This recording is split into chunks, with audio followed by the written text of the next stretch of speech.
How's it going? Aaron Schultz, Cup Check Wrestling here in the middle of BC Family Day long weekend. It is a long weekend, and Ace and I recorded like it was a long weekend. We had no time limit, and it showed. We decided to tackle the news of the week, but also add our discussions on the Wrestling Observer newsletter year end awards as a way to look back at the year that was, as we had tackled our predictions or our outlook for the year that was going to be here in 2026 on our inaugural edition. So we went too long. We went 4 hours. So post production note, we're divvying this up into two. One that's 3 hours for our news of the week. One that's another hour, which is our take on the year end awards and having a lot of fun with that. So the longer episode is definitely the most time sensitive of the two. The shorter one, it's just a bonus episode. It's just for fun. So, yeah, we'll be back to regularly scheduled programming next week. So, enjoy this marathon long weekend long episode of Cup Check Wrestling Podcast and enjoy this bonus one as well. Thanks so much for tuning in as always. It's a pleasure.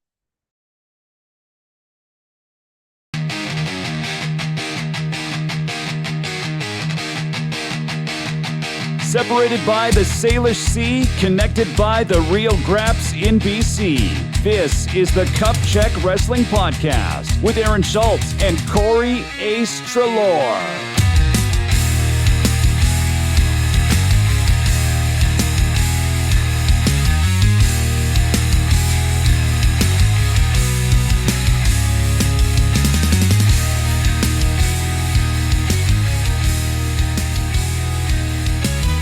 Cup Check Wrestling Podcast on Family Day long weekend here in BC. Aaron Schultz, Corey Ace Trelaw here with you again.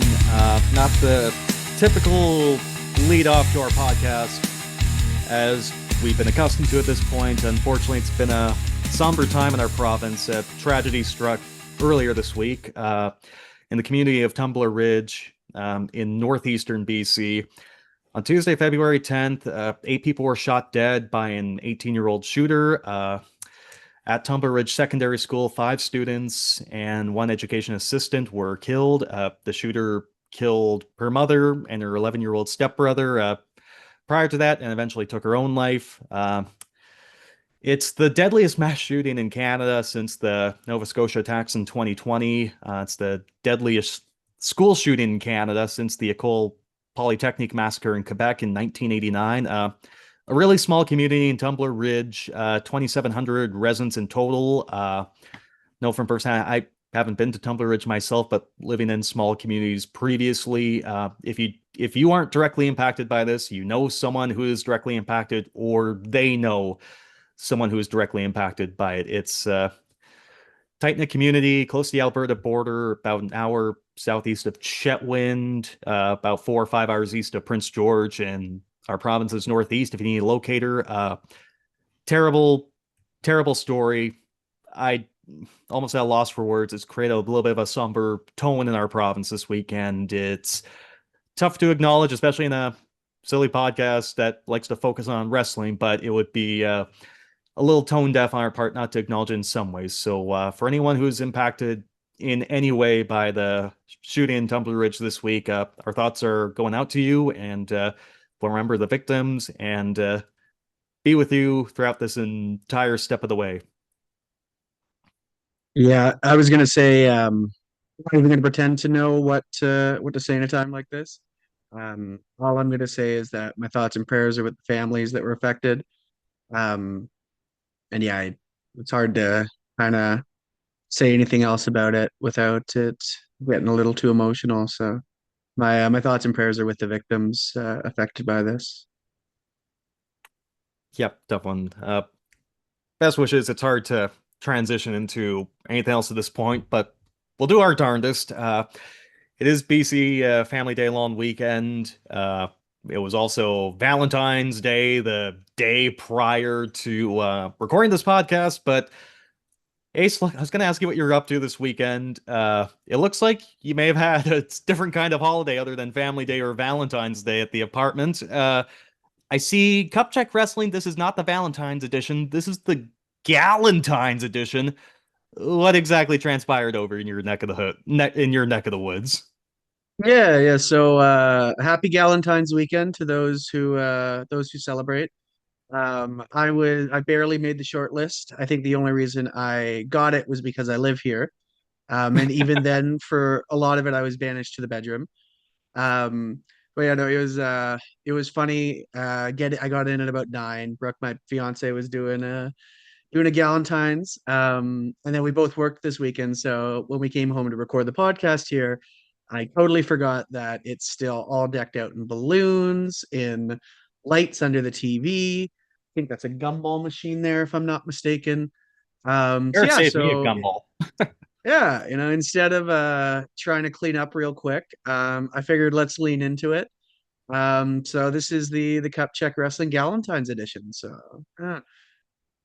We dig it. I mean, you're love of my life, Ace. So you know what? It makes sense that you have all the pink decorations behind you there too. And Exactly, exactly. I wore but my although like red jersey as well, so it's there you go, that's sharp. Although just to elaborate a little bit more, I remember seeing some videos. You weren't completely banished to the bedroom. Now you're able to make a little bit of a cameo appearance right now. You did your best Elias impression, your best Joe Hendry impression. You had to serenade some of the guests too, right? yeah. So when I say banished, I mean more like, oh my God, Corey's back. So I was asked into the living room. There's also, I forgot to mention, a karaoke machine behind me that the ladies were using. So for those who know the song, I sang a little Genuine and did Pony. And everybody really enjoyed it. Not to toot my own horn, but yeah, I wouldn't say banished. I'd say it was pretty exciting for everyone walking in. And so yeah, so I did a song and I snuck off to the room to give them their time. But yeah, then oh come on out. And so, yeah, it was a good weekend. We did the whole Valentine. Actually, what we saw was the Wuthering Heights, that old novel adaptation with Margot Robbie. Yeah, I don't want to be a hater, but it wasn't even that I didn't like it because it was a Valentine's kind of girly. I do really I get into a lot of those kind of films. I just thought it wasn't that great. I don't know. I know this isn't a movie review channel. From what I've seen too, because I've done some research on the book, didn't stick to the plot all that well. It's universally not liked by a lot of patrons from what I've seen, and I'm right there with them. I felt there wasn't really anybody to cheer for. I felt like they were all awful people. And it wasn't even like one of those things where, like you're watching Breaking Bad or, it's like, well, you pull for the one you hate the least. No, I didn't like anybody. Um, and yeah, so we did that. Yeah, sushi dinner was really nice. But yeah, the movie, not, I don't know if I'd watch it a second time. If we ever have a Patreon account, if we ever need like bonus features that folks will actually pay honest to God money to us for, I think it just has to be Ace shitting on movies time, you know? Like Yeah, just what's funny is a theater I've got kind experience. of an attitude. Yeah, I've got kind of an attitude of like I'm usually pretty good at finding the silver lining, which sucks. Like a lot of people didn't like the How I Met Your Mother ending, and I'm like, well, it kind of, I kind of like talk my way out of certain things. You I can't do tried to that with this talk your movie. way out of John Cena giving up in his last match. That's the one that's always going to That's stick that's with me. another prime example, but he didn't give up. He let He go. gave up. He said So uncle. I didn't hear Uncle. You know what? He was happy about it too. So it's not like he didn't want to go quietly into the good night. He was ready. You know. Okay. But basically, the movie you watched with Margot Robbie, irredeemable. I actually did see That didn't do Weekend it for me. too. Okay, Oh, fair you enough. did too. Yeah, no, Friday after work saw there's like a new animation movie out. It's called Goat. It's about a basketball player who's an actual goat. Ah, you see, only I that's get something it. only Brian Griffin can think of to really try and make you think, you know? It wasn't too bad. Really well animated. It's the same folks that did like the Spider-Verse movies. Kind of a rushed plot, but not too bad. But no, other than that, this weekend, this Valentine's Day weekend has just been full of self-love. Thankfully, I have a loving partner named Jill. She just kind of allows me to do whatever I please, and it's just been full of The gym, full of walks, full of sunshine, and full of sleep. I thought I was gonna get you with that one, doing that. You make it sound so yeah, so beautiful. I don't know. I was happy for you, if anything. Uh, fair enough. Please watch the video of this on our YouTube account to get that joke of my partner Jill. It never makes us fail to laugh. Oh, it's It's like it's never not a crowd pleaser. You it's know what's it's funny? I it's like not it's to hold on.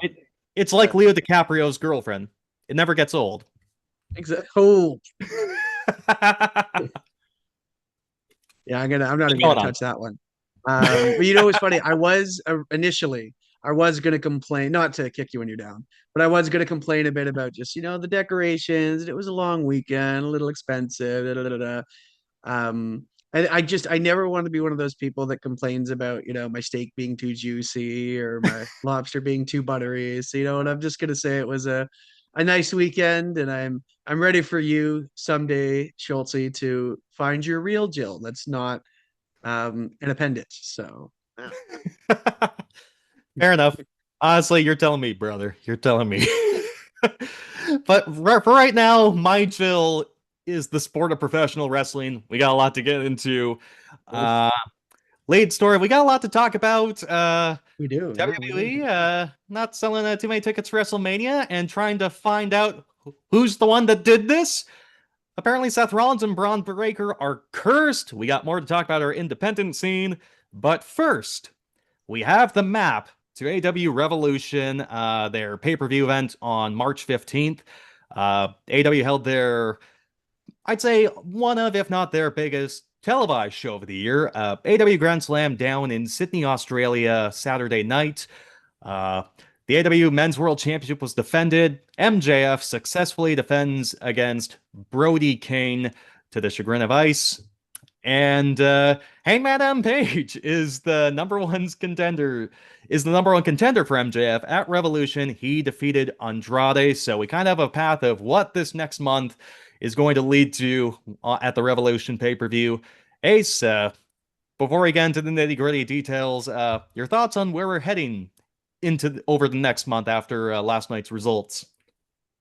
Yeah, there's definitely a lot on this show that I thought was really worth watching for those who didn't get the chance. I was one of the ones, unfortunately, like I think I was telling you before with Valentine's, it was a quick catch up. So for those who might not have gotten the chance to watch it over the weekend, I definitely give it a check out. No, I thought it was a very well executed show. For me personally, I the only thing, not nothing against Hangman, like I'm a big Adam Page fan, but I just thought the iron was hot with Andrade. I thought this could have been the chance to just, try to put him into that upper echelons, into that next level. Because realistically, I didn't see either one of them beating MJF at Revolution. So, if it was me at the wheel, I probably would have made the call on Andrade. But we've got Hangman Adam Page going into the pay per view versus MJF on the 15th of March, I believe. So that it's not that that won't be a decent program for me. It's just that I've already seen it a couple times. Yeah, I don't know. For me, I really felt like this was the shot for Andrade to kind of get that experience. And again, I didn't expect him to win it all, but it was definitely something that I thought could have been a chance for him to hang in that main event scene. No, I'm sort of with you on where you're going, and we kind of alluded to it last week that this might be the time for Andrade to elevate and talk about Tony Khan's booking. That he'll have a plan, and maybe there's some room for improvisation, but eventually he's going to try and stick the landing to what he originally planned. Um, and you know what? Maybe Andrade defeating Swerve and Kenny Omega was that little bit of improvisation, but as much as it's been nice to see Andrade win, I can't say relying on the Hangman is a bad choice at this point. He's very much their For top sure, yeah. babyface at this point. He's their equivalent to Cody Rhodes or John Cena right now. And we're going to talk about, well, we're going to talk a little bit about what happened last year too. We got an excuse to talk about that. But realistically, the Hangman was elevated to become their top babyface last year. And once he was the AEW Men's World Champion, pay-per-view businesses, like pay-per-view buys year over year, were going up, and he was a successful world champion for as long as he held it. And he does have he had a pair of really good pay-per-view matches last year with MJF. There is history there, so it's not a bad thing to lean on, but also they present the Hangman well. There are a couple spots in the match he had with Andrade, a really good match, really good show, really good week of TV for AEW if you go out of your way to watch Dynamite and Grand Slam Collision this week. But during the match with Andrade, Ace, we always talk about how one thing we hate, not just in wrestling, but in TV shows and reality shows, you hate a dumb babyface. Just the worst thing to ever have. I think whether it's reality TV or Big Brother or Squid Game, we hate a dumb babyface. Yeah. This Hangman. Oh, were you going to say something there? No, yeah, I was just agreeing with you. Yep. So this Hangman. So this Andrade, he's tranquilo. He's smooth. He's a womanizer. He's a pretty fly guy. So he does his taunts like he's in the ropes, lying like horizontally. He has his arm in the air, or he's just lounging around. Hopefully, I was able to get into my microphone while I was doing that. While I was a little bit more focused on the TV side, or probably the video. Andrade's got nothing on you. No, oh god, no. It's not flying, it's falling with style. Exactly. But Andrade's doing his taunt, basically, and the Hangman isn't waiting for Andrade to taunt him. Hangman's like, you're in the ropes, I'm gonna kick your ass. Great! Or there's a spot on the outside, so a part reason of why Andrade's starting to get more over with the AEW fan base is there's this gimmick where they have plants, like a fan who's not a fan, but they're part of the show and they're in the front row. Basically, they're doing this thing where they have really attractive women want to take selfies with Andrade while they're at ringside. Because, oh my god, he's pulling all these hot women. What a star. And so she does it with Andrade, and the fans are, of course, loving it at this point. While they're doing the selfie, Hangman attacks Andrade, and he gets booed. But because he knew that would happen, AEW knew that would happen, the Hangman then takes a selfie with the woman. He gets the pop from it. And then the woman asks Hangman for a kiss, and he goes, I'm sorry, I'm married. And then goes on to kick Andrade's ass. It was a gimmick awesome. But that was really good. He got it. So it's like, you know what? The Hangman's the top babyface on TV. This pay-per-view is gonna do well. I think it's close to 10,000 tickets sold. It's probably gonna do really well in terms of pay-per-view buys. I hope that at the very least this isn't the end of Andrade in the title chase or in the main event picture, because it feels like they got something with him, and I would really like it to continue, whether it means take a member or two out of the Don Callis family so he can kind of be focused on a little bit more. I don't know what they do, but I've been digging Andrade. I can't say the Hangman's a bad decision, but don't lose your focus with Andrade. Keep him in this mix going forward. I think that is my fear with the loss, was just now, where do you go, right? And a guy like Hangman obviously can, I feel like, handle doing other stuff for a bit, where a guy like Andrade, especially when he's just getting hot now. But again, we both touched on it. I don't think it's going to be a bad match. I don't think it's going to be a bad program. They work well together, MJF and Hangman. It's just that I've seen it a couple times where I'm kind of like, but yeah. Fair. And speaking of hopefully not losing momentum, we'll get to the main event with Brody Kane and MJF. So MJF defeats Brody Kane in the main event of Grand Slam, retains his Men's World Championship. Story of the match, basically, Brody Kane is big, mean, and scary. However, on a spot doing his cannonball move in the corner, he tweaks his knee, and so MJF is working over the knee the entire match, and so he's not necessarily cheating, but he's targeting a spot. It's a way to look legit while also still making the crowd hate you. And they do a couple of good spots throughout the match too. So, to become the number one contender, Brody Kane put MJF in a sleeper hold over the ropes, made him pass out, and then hits him with his Gonzo Bomb pile driver kind of move. That's how he did it to become the number one contender, to beat MJF. He does it again in this match. MJF kicks out this time. MJF eventually goes for the Dynamite Diamond ring. He puts on his finger. The referee catches that, so that's no good. My favorite part of the match, though, as I avoid a burp into the mic, Brody King is in a sleeper hold of himself, and his tag team partner Bandito comes out, and Bandito tells Brody, never give up! Don't give up! You told me don't give up! You don't give up! And you know what you do? You don't do when you tell people to never give up and you're in a sleeper hold. You know what you don't do? You don't give up. Like John Cena. You continue fighting. And that's exactly what Brody King did. He eventually lost, unfortunately. He lost clean. That's kind of my problem with it a little bit. But MJF is still a champion. But I thought a really well wrestled main event. I think you can throw Brody King into a pay-per-view main event, a televised main event, and I think he's kind of at that point now where the fans can buy it, so that's good. I don't know. What are your thoughts on this, Ace? So your nihilistic point of view is that whether you give up or whether you hang tough, you're still going to lose. That's what I'm getting from this conversation. You know what? Essentially, you don't give up. You see, if Brody King Go down swinging. he told his buddy Bandito not to give up, and Brody King did not give up, and John Cena sold never give up t-shirts for 2 decades, and then he gave up when he knew that he wasn't continuing on. So you know what? I mean, if you want to look at it meta, you could even argue that like him just leaving was giving up in the first place. So whether win, lose, or draw, he was giving up at the end of the night no matter what.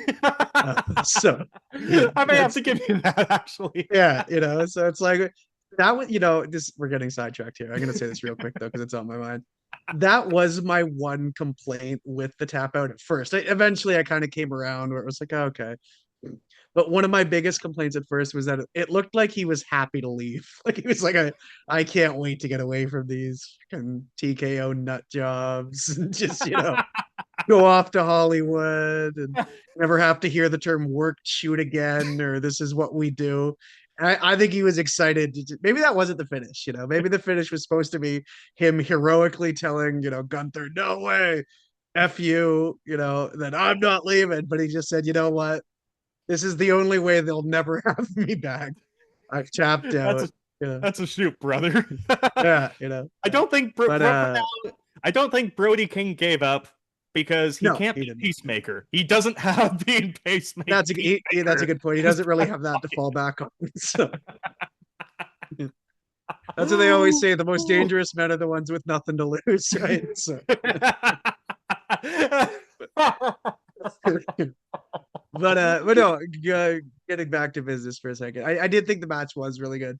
I don't see it as much of a problem as I do in the Andrade realm with Brody King, where I feel like now, because he was kind of, I don't know if he was necessarily knocking on the door like of breaking through that barrier quite like Andrade was. So I feel like you can run him in the mid card for a bit. Regardless, kind of build up some steam there with everything going on. And I definitely thought he could take this L a little bit more than a guy like Andrade could with Hangman. That being said, obviously, I do love MJF. I was pulling for him. I think just again with everything going on and the circumstances around it, and we found out that despite it being in the Land Down Under, they also were not exactly in favor of Ice either. Oh no! So that was pretty cool to see. In fact, it's interesting. So thank God we don't have to talk about it this week. Thank God we don't have to dive deep into this week because there's a whole speculation / report that, Brody King was kept off this week's Wednesday Dynamite because they were in Ontario, California, sort of in SoCal, near LA, and there worries that there were going to be more fuck ice chants. And of course, Warner Brothers Discovery, which owns TBS and TNT, the networks AEW are on, they're trying to do a sale, and you need a certain FCC to approve that, and a nonpartisan position's kind of held by a partisan person who's a loyalist to the president. So you can understand why, okay, maybe we shouldn't have him on. But not only was the show was in Australia, and the fans chanted that, this show was on a tape delay by like maybe 12 hours or so, and they didn't lean into the chants. They didn't have the hold off. They didn't have commentators go silent during it. They didn't lean into it, but they didn't shy away from it. I think that's probably the best way to go at this point. That apparently that will probably just not hold Brody back, which is a huge relief. So yeah, hopefully, as you mentioned, they can just keep this momentum for Brody in the meantime and see what's in store from him next, I suppose. But it's good that this isn't gonna hold him back in any way by the looks of it. The tape delay actually is a kind of a good call out too, because with a 12-hour tape delay, it's something that they very easily could have edited out if they had chose to.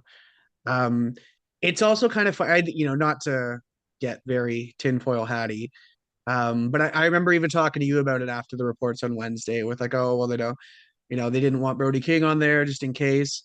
Not to be that guy now, but I don't think that was false reported from AEW, but I think they definitely didn't shy away to kind of kaput that because I mean, what's the first thing I said to you when that came out? I texted you, I was like, it's fucking bullshit. And I think that's kind of the reaction they want you going with if they want you to really get behind this guy and Brody King, right?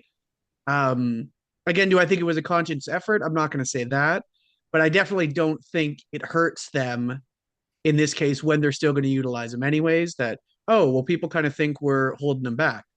I mean, another example, it was funny. I was talking about it with Brooke, my fiance, when we were watching Unreal, and there was a bit where of course, Michael Hayes was talking about Chelsea Green, and he's like, well, Chelsea's not really the one that, wins the title. She kind of makes everyone else look good. And Brooke looked at me and she went, it's not fair.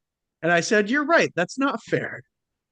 And then after thinking about it a little bit more, that's 100% just, I feel like, a new way that they're going to try to do, to borrow from another term, a yes movement somewhere down the road. Because people are going to go, no, Chelsea deserves better. And what's the best way to do that? To make it look like the system's in place to stand against them. So, yeah, I don't know. Not that I think it was a total work, but I definitely think reports like that came out and AEW didn't, go completely out of their way to go, well, it's not, because it doesn't really hurt them in that sense. There might be a couple people that look at it and go like, oh, of course, idiots or whatever, but they're not watching regardless. If anything, I think it's going to make people want to tune in more when they see Brody King. But we'll see now kind of what the direction is going forward and kind of where they go from here.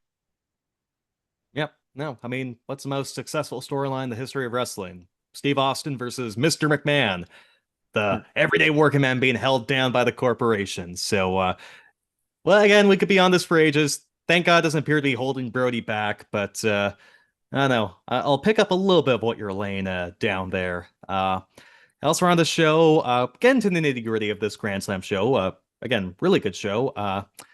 Ace, there was one match I really wanted you to see. I know you were tight on time. The one match I wanted you to see was the Tornado Tag Team match between Tony Storm and Orange Cassidy against Wheeler Yuta and Marina Shafir. Whoever took the pinfall would get their head shaved. Did you get a chance to watch it beginning to end or get the highlights? Please give me this constant reassurance. Please tell me you know what happened here. Oh yeah. No, so unfortunately I skimmed through the results, but I watched the full aftermath of the match. And that to me, that was just classic funny pro wrestling. I haven't seen a good head shaven in a hot minute. Oh my God. It's been a bit. And I thought Wheeler was the perfect guy for that. A split second, I thought maybe they could work it into some kind of like Britney angle for actually, what's funny? That reference that's 20 years old now. There's probably kids out there who don't get it. But I thought that maybe they could do that.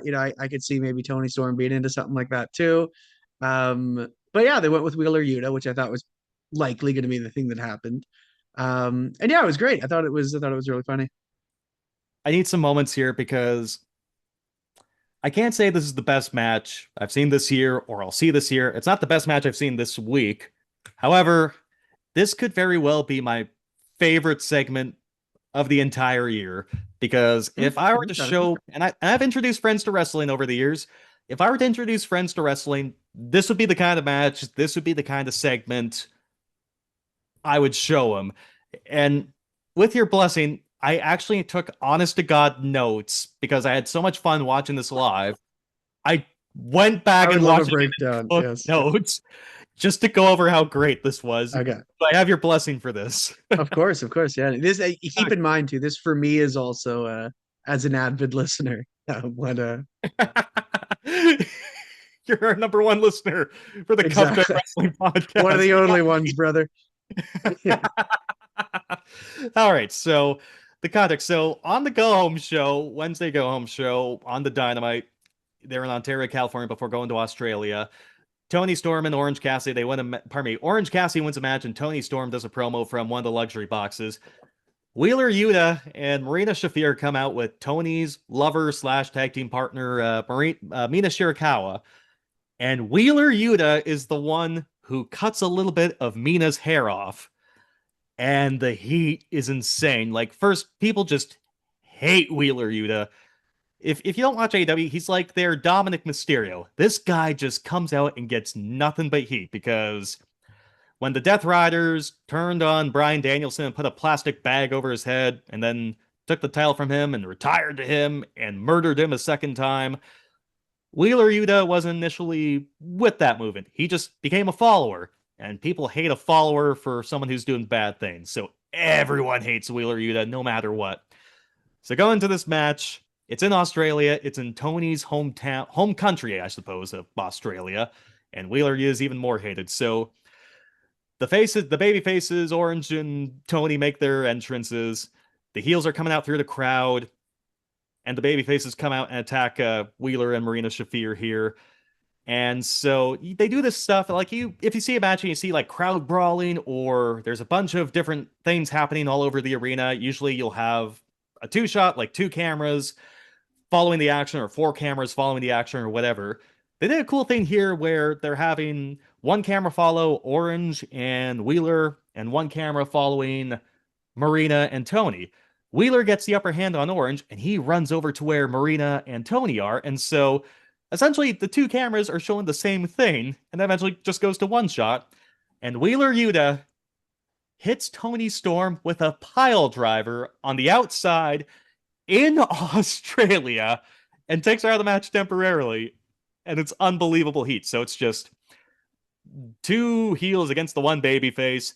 We got a commercial break, comes back. So Tony and Orange, they're not lovers, but like they're interested in each other. And so during their matches, like they'll be doing this two-step waltz kind of dance and sneaking into offense that way. Like here's a twirl and here's a backhand. So Marina Shafir is dancing with Orange Cassidy in a way to just mock these two. And who should come out from the stage is Tony Storm, like Stone Cold Steve Austin. She comes in, kicks Wheeler Yuta right in the balls, and just comes and goes right after Marina Shafir. And so Orange nearly faints. He's like, he's the damsel in distress, while Tony's the one carrying him. And then they do their waltz offense on Marina. And so it continues. Orange hits Marina with one of his finishing moves, the beach break. This is great comedy here too. So the rule of the match is whoever eats the pinfall, whoever gets pinned, has to get their head shaved. Orange hits Marina with his move, gets her down for the count. Wheeler Yuta comes in, and at first he pauses because he realizes if she gets pinned right now, I don't get my greasy lawn-ass hair shaved. He was ready for Marina to lose and get her head shaved so he could save his own hair. This is classic. And so eventually, Marina and Tony have each other's men in submission holds. They're having a stare off. Eventually, Wheeler gets away. He hits Tony Storm with the knee in Australia. Orange breaks it up, though. Eventually, Wheeler accidentally hits Marina with the knee after Orange dodges. And Orange takes out Marina onto the outside with a tope suicida. And so it's just Tony and Wheeler. Tony Storm suplexes Wheeler Yuta, gives him this nasty hip attack in the corners. If you've ever seen Tony Storm and see how wide her hips are and just how hard she uses her hip attack, she just kills people all the time. And so this Wheeler Yuta guy, he just took it on the chin. Orange hits his punch. Tony Storm hits him with his Storm Zero pile driver, gets the win. Wheeler Yuta has to get his head shaved. this crowd goes insane. And so the aftermath, you were able to watch the aftermath. Is that what you said you were able to catch? Oh, yeah. Yeah, I saw from him running away, going, you know what? I'm out of here. Screw this. Uh, all the way to so I kind of like the idea of a guy like Mox being like, oh, you fucked up. Get up, you know. Yeah, a fellow I thought that was bald a cool guy, layer to it. John Moxley, telling him, take it like a man. Yeah. Yeah, He's just, what's so bad, you know? Like yeah. And honestly, he's not even the only bald person in the Death Rider. So, and I think that's a little good story point. I think we'll get to in a little bit about the character development of the Death Riders. But he tells Wheeler to go in and take it like a man. And Mina Shirakawa, who had a bit of her hair cut by Wheeler Yuta, she gets the first dibs at cutting some of his hair off. That's great. And Marina. So Marina Shafir is like a pioneer in women's mixed martial arts. She's part of like the four horsewomen with like Ronda Rousey and Shayna Baszler. She's a shooter.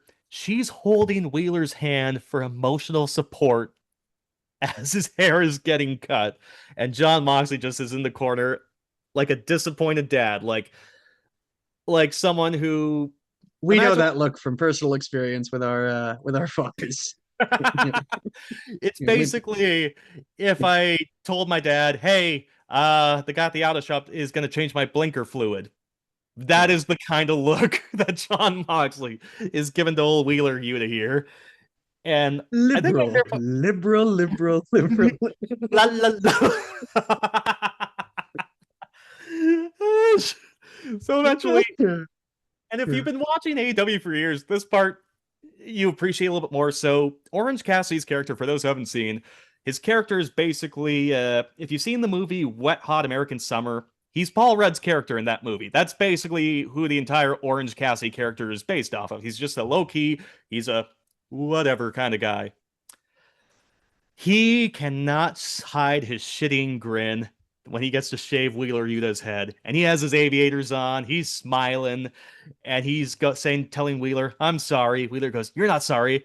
And then Orange says, yeah, you're right, I'm not sorry. He continues to shave his head because years ago, Wheeler Yuta turned on Orange Cassidy and his best friends Trent Beretta and Chuck Taylor to join John Moxley and the old Blackpool Combat Club. All these years later, Orange gets to shave his head. It's unbelievable. And they eventually just leave this poor guy with a skullet. Like, he's got this long-ass greasy hair. They only shave the top of his head. And I was thinking, give this guy a skullet. It will suck for him.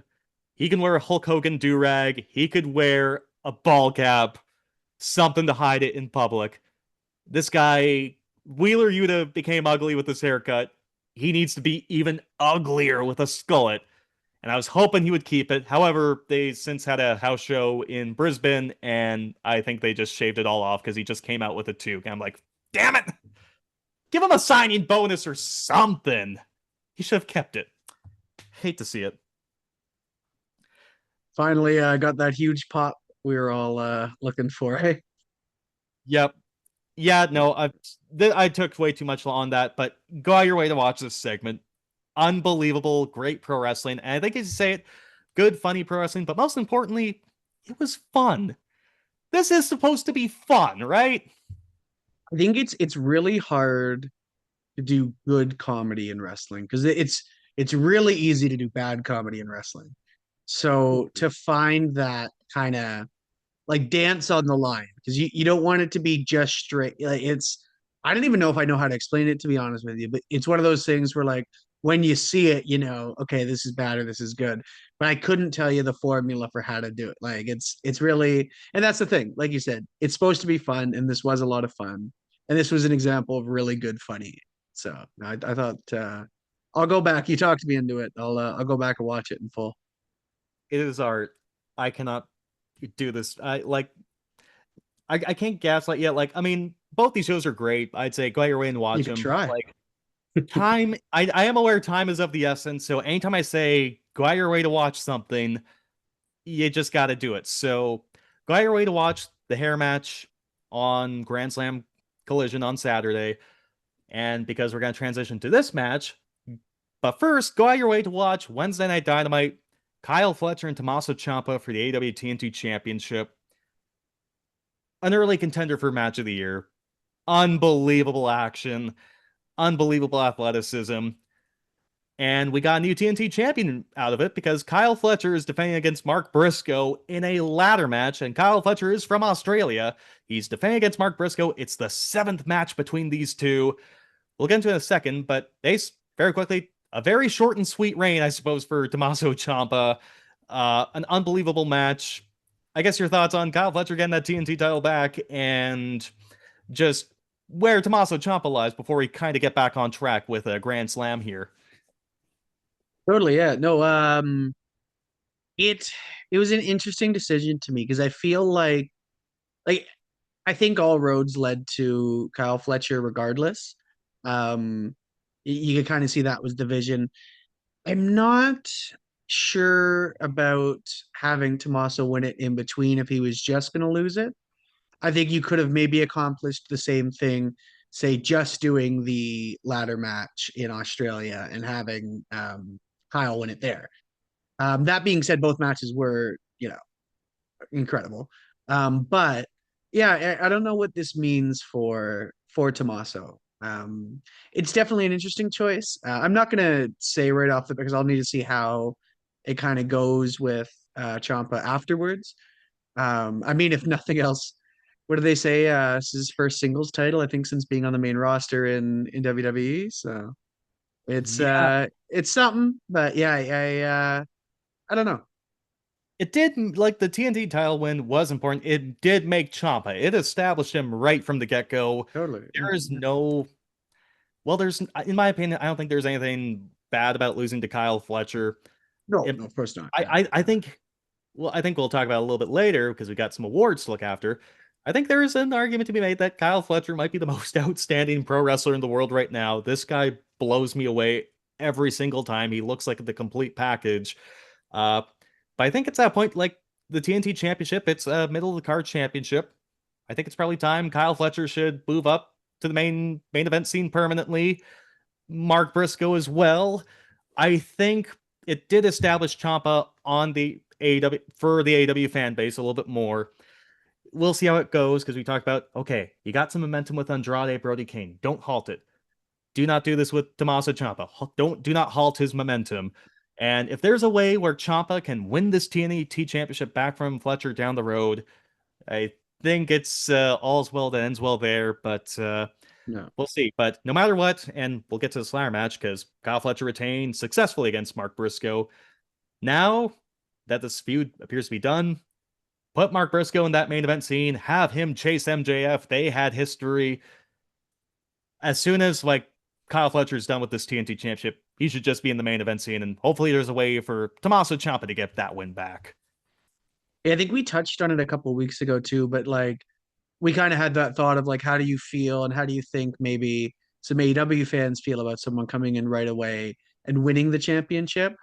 You know, I don't know if I want to use this expression, but it could have been a way to see, we talked about it a bit with like Miro and, this could have been a way maybe like, can he play ball? I don't know if I'm going to necessarily say that right off the hop, but it was interesting, I will say. We'll see again how it kind of goes from here, but I don't think Tommaso is one of those guys with an ego because I mean, he very easily could have just, you know, chilled for the last few years of his career. And I think he wants to, try to build something one more time before he obviously rides off into his sunset. But yeah, I don't know. It was just an interesting decision. So we'll see kind of where they take it from here. Good point about the whole is Ciampa willing to play ball thing. That's a good point. And so far so good. And I guess going to the Slayer match, this is different. I mean, I can't say this is better than the Fletcher and Ciampa match on Dynamite. This is just some spectacular violence, though. Uh, the term wrestling soulmates is thrown around very loosely. I think this might be the case for Mark Briscoe and Kyle Fletcher. They've never had a bad match together, and so many of their matches have just been excellent. However, I don't know what Mark Briscoe's made out of. Kyle Fletcher, I'm just used to just taking all these insane bumps very quickly. Ciampa. So there's a funny story with Tommaso Ciampa. for years not wanting to go to the WWE main roster because he had very invasive neck surgery. And he would have, this is like before they reduced the amount of house shows that they would do in a year. And he's like, I got a bad neck, don't want to take too many bumps, don't want to have too many matches. And they eventually went up in like 2022 once that schedule was reduced. And here he is on Dynamite taking a Snapdragon suplex to the outside. And I'm like, wrestlers are just the funniest people. I don't know, Ace. Yeah, I don't know. I'm not huge on. I think we've even talked about. I definitely not talked about it on the podcast yet, but like, don't get me wrong. I think it is like there is an art to it for sure. I don't think like I've never been a big strong style fan. That's just me personally. Like I totally get the people who are because when it's done right, it's fucking awesome. To me, it just I've never like I don't know how else to say. It's supposed to be fake. We all kind of know it's a show, and I get trying to make it look real. They 100%. To me, there's ways to do that without just straight, I forget when it was like 10 years ago when they started doing apron spots all the time because it was harder. And it's legitimately harder on the apron. Like it's not like they're just saying that, like it's not like it's It's the hardest part of the ring, says Michael Yeah, Cole. it's not the bulletproof glass that you see in elimination chambers or the steel reinforced bamboo that you get in Punjabi. Like it is legitimately the hardest part of the ring. And I don't know. I've never been huge on like it's to me it's a show and like does it look better when it's a bit more realistic? Sure. But I also just think it's dumb to I don't know. Again, I don't think with a lot of people who are really into it will never find the common ground for it. And I'm not gonna sit here and try to tell a guy like Tommaso Ciampa what to do. Like he's way more equipped than I am to work a professional wrestling match. For me though, I just when I see a spot that could be really dangerous, I get the rush you get from it afterwards of, nearly escaping death, I get it. To me, it's just some of it feels unnecessary. That's, but again, I'm not going to pretend I'm an expert on it. That's yeah. Yeah. There were a couple spots this week involving Kyle Fletcher and in this match with Mark Briscoe, this ladder match that had me cringing a little bit because in the Ciampa match, he's basically I forget the name of the actual move at the top of my head, but it's basically in WWE Sheamus's finishing move, the white noise or whatever, where it's like you have someone in a fireman's carry essentially and you're dropping them on their back. Kyle Fletcher takes this bump, not on the center of the steel steps, on the edge of the steel steps. I was like, oh, brother. And then this ladder match, basically he lawn darts Mark Briscoe into the corner of this ladder, and he goes, I think he tries to get his hand up. I think he does legit go head first into this ladder. And I'm like, you know what? We all keep a razor blade on us when it's time to bleed.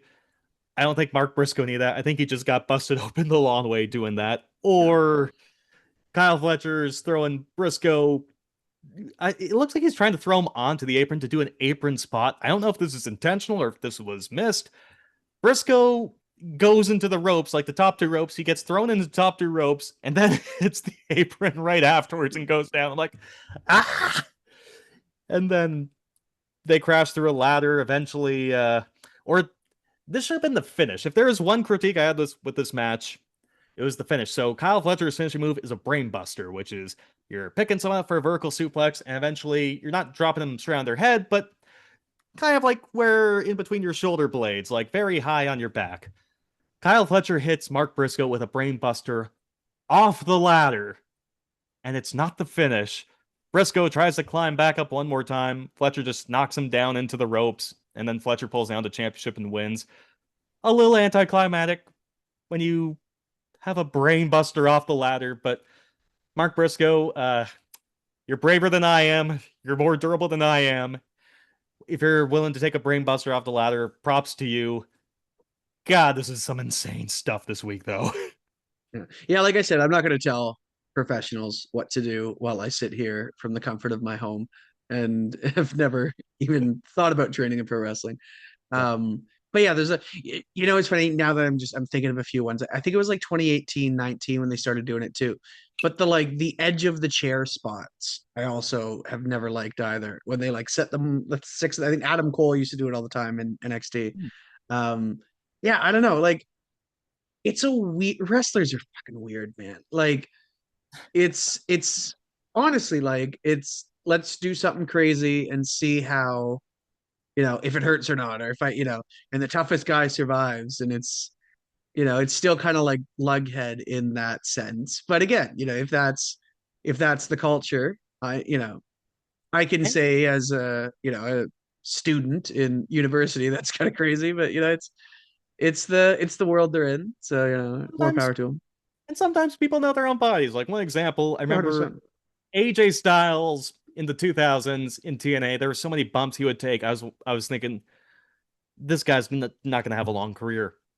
And at 40, he made it till he was 48 years old and looked great. And then you have someone say like Randy Orton, who worked safe, worked the right way, quote unquote. And he had a back injury and a back operation that almost cost his career a couple years ago. So Yeah.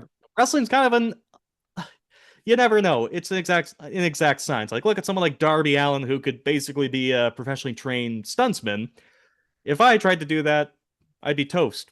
Warm, buttery toast, but he knows his body. Who knows what it'll be like in 10 years, but you know what? AJ Styles is okay. No, you just hope that these folks know what their bodies are capable of and they're making the best decisions in that regard The of what the balance is. Yeah, the Orton analogy is interesting too, because it's kind of like the old adage of like, a kid dies of cancer, somebody young, obviously never smoked, was very safe. Then you see a 86-year-old lady lighting a cigarette outside the Legion. She's been smoking 65 years, still kicking, right? It's all random. But that being said, it is good to take the precautions but again, everybody, has free will, and how they choose to exercise it, sometimes for our entertainment or not, is up to them. So, like I said, more power to them. I see some of those spots and I'm like, what are you doing? And some of them are kind of gross to me, and it's like, man, but yeah, So what I get out of this is I will not take up smoking, but I think you should retake up smoking. I should actually, yeah, Going for 30 it's years and you'll be okay. yeah. All right, moving on. One more. So just quickly a note. Kyle Fletcher from Australia wins in his home country. Tony Storm from Australia wins in her own country. You know who else is from Australia and won in her own country? Harley Cameron. It's unbelievable. And so she and Willow Nightingale are the AEW Women's World Tag Team Champions. They successfully defend their belts against Megan Bayne and Penelope Ford. Pretty well worked match. Harley, you know what? Megan Bayne is like this Amazon kind of woman. She's been well protected. I think she's only lost once in her full-time AEW career, and that was to Tony Storm last year. Uh, Harley Cameron, she's improved a lot since coming and basically starting from scratch like 3 years ago or so. Does some cool lucha spots, and Megan Bayne is a pro. She is selling for Harley in her home country, making her look like a star. And they get the win. And I was watching the show, I'm thinking, it's probably predictable that the Aussies win in their home country, but you know what? We grew up in a time where, Vince McMahon had that mindset of, God damn it, pal. We're going to beat them in their hometown, get some heat, and people want to see them get theirs next time we tour next year. So, hell yeah to winning in your home country or your hometown. We need more of that. Event's predictable. As long as it's not Bret Hart claiming Montreal is his hometown, right? uh, like that too. That Like is that. one, and I'm gonna rant about that for a second, just because now I'm thinking about it. That was always one, because as Canadians, like we know that, especially back, for referendum, but there was a lot of like separation sentiment from. So it is interesting, as a Canadian, where it's like, oh, I don't want to lose in Canada. It's like at that point they were ready to leave on us. So it's always interesting because I just imagine there's a lot of Americans that just see that and they're like, oh yeah, he doesn't want to lose at his hometown. And then me being from Toronto being like, yeah, but it's Quebec. Like, it's not, it is Canada, obviously. I went to Quebec and it was lovely this summer. But yeah, anyways, I'm sidetracking there. That was my No, two fair cents. play. It's like how Andy Murray in Wimbledon Like, or whenever he won a tennis championship, oh, he's an Englishman. But whenever he loses, oh, he's a Scot. So Yeah. now it's what are you gonna do? My brother-in-law Also, will love that one. God, Drew McIntyre is a losing loser who does nothing but lose. I will. Yeah, he wasn't huge on the podcast last week, was he? Gee, I wonder. Hey, we gave some love to Joe Hendry. Yeah. Yeah. Scottish fan base. We're worldwide here on Cup Check Wrestling. I mean, we're on Spotify and Apple Podcasts and Amazon and YouTube. We're My worldwide. my Nana loves it. If she had YouTube, oh buddy, she'd be all over it. Fair friggin' play. One more note before we put a bow on this whole Grand Slam show. There was a debut afterwards. Lana Cross, who is an Australian gal, almost the same size as Megan Bayne. I saw her one match on a collision over the summer. She had to lose to Chris Statlander relatively quickly. Decent showing though. She attacks Harley Cameron, Willow Nightingale afterwards. She aligns with Megan Bayne and Penelope Ford. She's just as big as Megan Bayne, so she looked cool. And so Penelope Ford, living most gentlemen's dreams of having two Amazons by her side. So props to Penelope Ford for living the dream. Brooke says I'm not allowed to comment on those kinds of things, so I'll let you talk about that. Penelope Ford, you're invited to Galentine's Day There 2027 you if go. you're listening to this. And before we put a bow on this, I gotta have a little bit of a rant at Bell Media. So I'm watching this Grand Slam show, about to watch it. It's on the USA Network here in Canada. No, not that one, but like it's the USA Network brand, not like the state channel, but like that's the brand that the old Discovery Channel is. And there's like a NASCAR race that's just continuing on for 10 minutes. And as mentioned, this is a 12-hour tape delayed show, but they're still using the TNT feed. So I missed the first 10 minutes of John Moxley and Konosuke Takeshita. I was not a happy man. I'm happy I changed my self-service providers, but from what I saw of John Moxley and Konosuke Takeshita, it felt like they were holding back. It goes to a 20-minute draw. It feels like this is a match that they'll probably do a little bit later. One cool thing, though, I didn't notice this the first time was it's a time limit draw. I'm not sure if they ran out of time to get all their stuff in or if it was just the crowd like substandard reaction. John Moxley whispers to the referee. The referee then whispers to Konosuke Takeshita, and then they get into like a little bit of a brawl, and Konosuke Takeshita hits John Moxley with his finishing move and does the sign like I'm gonna be the champion. He does the discount double check for State Farm and then leaves. So I wonder if old John Moxley called that on the fly and saying, no, he needs to hit me with his move, brother. But yeah, at least the way I perceived it, I think we got John Moxley and Konosuke Takeshita 3 coming up if you count the Continental Classic. But 20-minute time limit match. Second half, it keyed up in like the last 2 minutes or so, but you don't need to go out of your way to watch that one. But if they have that on pay-per-view, I'll be locked and loaded. So we'll see what happens with both those men. It's interesting you mentioned because I'm noticing on I PVR'd the show with that race, and for me it went the other way where they just cut off like the end of like they overran it. They started at the beginning, but then I only record after 5 minutes or whatever. So it cuts off halfway through MJF and Brody. So, like, yeah.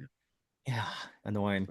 Interesting though. But yeah, so I guess now looking next to it and to touch on an earlier point, like in that hair match, because John Moxley was the one who said, Wheeler, go take it like a man. Now I wonder, does that mean the Death Riders are, as a whole, are going to be turning babyface? Because it's been kind of weird.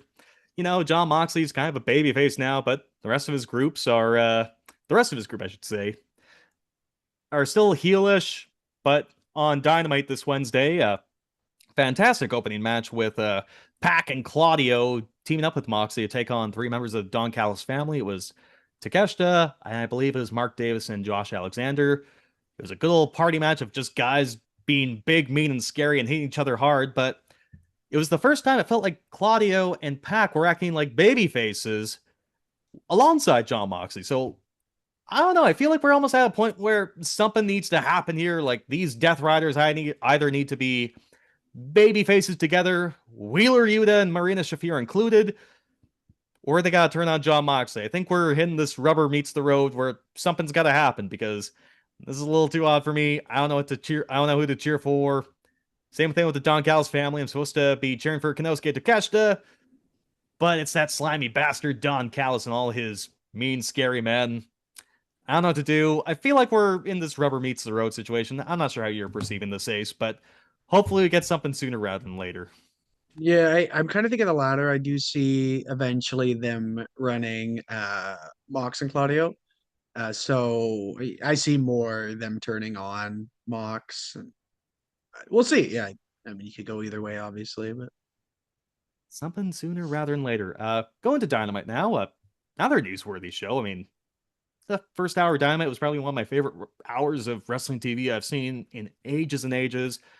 And it was out of nowhere too, right before the Grand Slam show. But along with everything that had happened, like the we have having a new TNT champion, the Kyle Fletcher, we have a new women's world champion.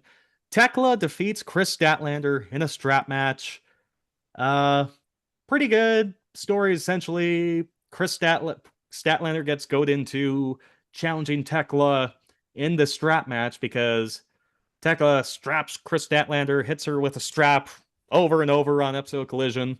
And so, because Tekla's more familiar with the strap, she's kind of relying on that to get the upper hand on the bigger, more powerful Chris Statlander, whilst Chris is using more of her big power moves. And so there's some interference. That kind of stinks, but then Tekla uses the strap and hits a curb stomp, gets the win. I thought, you know what? It sucks for Chris Statlander. I thought it was the right call. Ace, how'd you perceive this? yeah, I don't know what it's interesting because Statlander has obviously been there forever, but I felt like it didn't click. Um, and I kind of like the idea of them pivoting from that, just instead of trying to beat a dead horse, you know. Yeah, and it Uh, feels bad because Chris Statlander has gotten over with this crowd many a times. I mean, I think the best occasion was years ago. She had defeated Jade Cargill for the TBS Championship as a surprise, and the crowd loved that. And I can't say that what went wrong. There were a couple things I think that went wrong with Chris Statlander in this run here. I mean, I was at that show where she won it at All Out Toronto. Uh, it was a four-way match involved, I believe, Tony Storm, Tekla, Jamie Hayter, and Chris Statlander. And if you've been to an AEW pay-per-view, there's no downtime in between matches. Absolutely none. So at some point, I have to do some shopping for me and shopping for some friends. One of them might be Ace. yeah, you got And me a I shirt. thought, The yeah, Blue Jay theme one. So, yeah. yeah, I think I have that here. I think this is the Oh, shirt I wore on the man, pod. I would have grabbed mine if I knew if you were grabbing them out or pulling it Uh, out. One of these days we'll just have to match one of these days. But There you go. There you go. because I did not think for a second that Tony Storm was going to lose the Women's World Championship in a four-way match, that if I have to sacrifice one match to shop, this might be it. However, Chris Statlander won it, and granted, she did pin Tony, but she won in a four-way, and nobody saw it coming. And it was a bit of a shocker. And you know what? They tried. They gave Chris Statlander clean wins over Tony Storm and Mercedes Moné in title defenses, their two biggest women stars. If there was something, though, that show, All Out, they changed Chris Statlander's theme song, and she had a pretty baller theme to begin with. It just kind of, we talk about SmackDown versus Raw, create a wrestler tropes. It sounded like something that would just be your default theme before you changed it. And most importantly, I think fans were invested in the friendship and rivalry of Chris Statlander and Willow Nightingale when Chris turned on Willow back in 2024, tried to reconnect. Willow wanted no part of it. And realistically, both Chris and Willow just accomplished their goals on their own and then decided to bury the hatchet. So there was nothing really to get resolved. It felt like an afterthought and just kind of felt odd. It felt like a couple of things that should have been paid off never really got paid off, and we're all just kind of left in the wind there. So I think this is probably good for Chris in the long run. I mean, the chase is always better than being the top babyface, or so it feels like. And so, as she was bleeding pretty heavily in the final few moments of the match with Tekla, I felt like she was showing the most passion and showing the most charisma that she had in months and months. So hopefully this chase gets her back on track. She can always win that title again. And Tekla's pretty cool too. Speaking of Chase, my buddy Chase texted our group chat afterwards, and he was very excited about the change. And he said something had to be done, which because I quoted, it's not me. This is a quote. He said that Chris Statlander was big dog bad. So he was pretty excited about it. He was pretty Wow! excited about the change. Yeah. Oh, wow! Yeah. Damn, that's I thought you'd get a kick out of that one. wow, Yeah. Uncle Chase. God damn, Yeah. that's. I mean, she didn't get booed as bad as old Big No, Dog definitely Roman not. Reigns did, Yeah, but God, that was crazy. Yeah. yeah, you know what? The more I think about it, I think that's more fair. I mean, I guess the whole thing too with like, okay, the whole feud with and breakup with Willow that never got resolved, just like how Roman moved on from the Shields breakup. You know what? I'll give Chase a little bit of credit there. So yeah, good spot. And also here, also the other positive of this change, this Tekla is just full of charisma. She is just the coolest girl too. Just spitting on Chris Statlander's shirt or spitting in the camera. Super, super talented too. Super worker. So you know what? It sucks for Chris. Hopefully she gets that title again soon. And the crowd reacts a little bit more, but won't be complaining with Tekla being the champion at this point. No, and again, I think you had to do something, and this was kind of the time to do it. So Mhm. And so my favorite part of the show is because we've been ranting and raving about seeing the same matchups over and over. Opening the show on Dynamite, two big stars in the main event scene who had never faced each other, to my knowledge in AEW, are going to have a big match.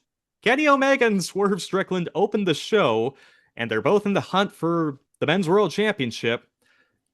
Kenny and Swerve, they teamed up a little bit last year, but you know what?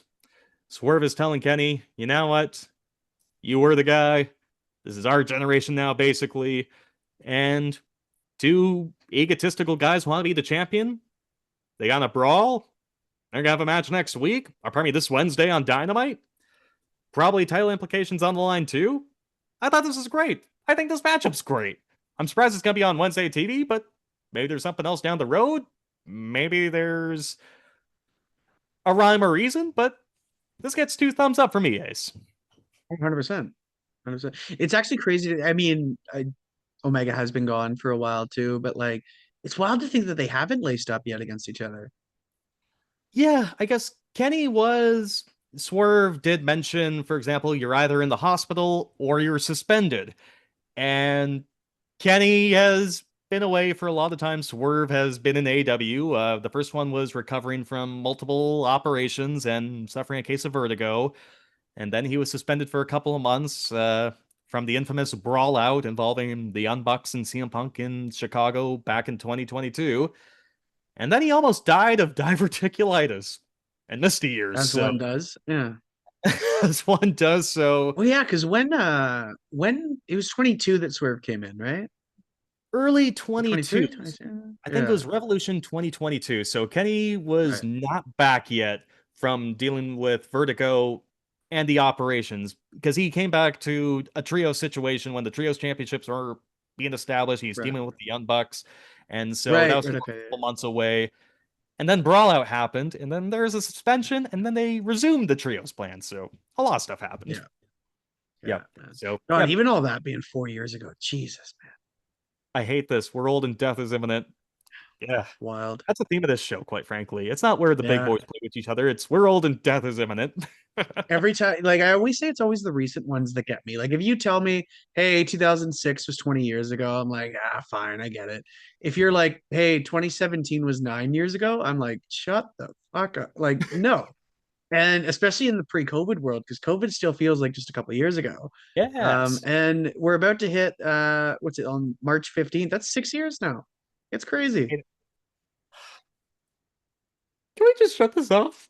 I'm kidding. Yeah. I need All to, right. God. Back on track here to distract us from our mortality.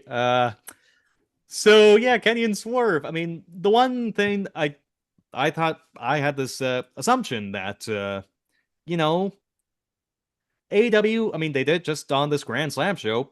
They're used to doing these 20-minute or 30-minute draws, so I figured, okay, you can have Kenny and Swerve do a draw, and then another number one contenders match at the Revolution pay-per-view. The winner of that, hopefully Kenny, in my opinion, would go on to face the champion at AEW Dynasty in Vancouver, Sunday, April 12th, where we're going to be there together with our friends and loved ones. However, I was listening to the Wrestling Observer, our boy Brian Alvarez. Apparently, Kenny Omega is in Japan around that time. There's an event called the Capcom Cup 12, like Capcom, the video game company. There's a Street Fighters Esports Championship taking place, and I guess Kenny had agreed to this ages and ages ago. And the last day of the event kind of conflicts with the Revolution pay-per-view. So essentially, if Kenny can't get out of that last day, he may not be able to do this Revolution pay-per-view. So I guess we'll see. It's either Of course he can't. These as gamers, one man, does. Nerds. nerds, man. Yeah, so it's either I'm excited to see what happens because I think either we get a draw, maybe we get some shenanigans. Because here's the thing, I'm maybe it's just like some folks having this minimalist mindset of just no, we need to wait for pay-per-views or big shows they have to pay money for. Why are you wasting this away on TV? No, let's not waste time. Let's not waste TV time. Let's have great stuff on TV. So if they decide basically who's going to challenge for the AEW Men's World Championship between Kenny and Swerve on this Wednesday's Dynamite, great. If they don't, hopefully it's like a time limit draw, and then they can do something else down the road if an esports competition will allow. Yeah. But don't complain about Barring getting his good matches video on game TV. time. Yeah. But no, you know what I'm saying? Like, Yeah. my steak is too juicy, my lobster is too buttery. You're getting great stuff on TV. Shut up. You know, sometimes even kind of going back to that, where it is interesting. And again, I'm very happy we live in a world now where people can pursue multiple dreams. At the same time, if you remember, I talked about the Rey Mysterio example of if he had asked Vince McMahon in 2004 if he could climb Mount Everest. And I would love to hear, Xavier Woods talking to 2016 Vince saying, hey, I'd love to work the Usos, but, we've got to yeah. So But no, good. all kidding aside, I am glad we live in a world now where we can do these kind of things that, it's just, I think it's being kind of jaded from watching this for 20 years and seeing how these people operate for 20 years. Yeah, because it's just like when I'll hear it and I'll be like, what? And it's like, no, it's good. They're, it's let the kids play. And then the other part of me is like, oh, not, look in my day, yeah, never pass. Right. So Ah, God. Well, we won't gatekeep. We will not gatekeep pro we will wrestling. not We'll gatekeep. Yeah, always improve, always advocate for better conditions. Heck yeah to all of 100%. that. So going from one match that, we haven't seen quite yet to a match that we haven't seen as many times as people are suggesting, but I can get the sentiment. So this Dynamite show was in Ontario, California, not Ontario, Canada, as I Not my used to. homeland. No. This is Ontario with a hard T, not Ontario. There's no Toronto in there. There's probably a Toronto in this Sure. Ontario, California. But basically, the Young Bucks, Matt and Nick Jackson, their hometown is Rancho Cucamonga, California, and it's very close to Ontario. So this is basically their hometown. They're in a three-way match to determine the number one contenders for the AEW Men's World Tag Team Championships against FTR. They're taking on the Rascals, Myron Reed, and I think it's Desmond Xavier was also in there, and there's a mystery team. Some folks thought, okay, this will be Adam Copeland, Christian Cage, the former Edge and Christian making their return to take on FTR. Nope, it was, for the first time in over a year, the former World Tag Team Champions, Private Party, returning. However, the Young Bucks get their win, and they're going to be challenging FTR for the AEW Men's World Tag Team Championships, presumably at Revolution. We will see. Ace, the Young Bucks and FTR, again, and this feud started almost 6 years ago, but they haven't had as many matches this caused a lot of mixed opinions. I'm really interested to hear your take Um, on this. I know what you mean. Like it's one of those where you hear the two and you're like, man, yeah, it's probably. But I don't think it is as crazy as you would expect. My thing was, again, a lot of people. I did see the speculation for Edge and Christian or Cope and Cage. Hey, But that being said, uh, I don't think it kind of felt weird putting Private Party in that. Um, yeah, not I won't say set up for failure, but it was just one of those things where it was like, like a Gunther coming out at 30 when you're just like, oh, okay. So, yeah, yeah, I don't and know.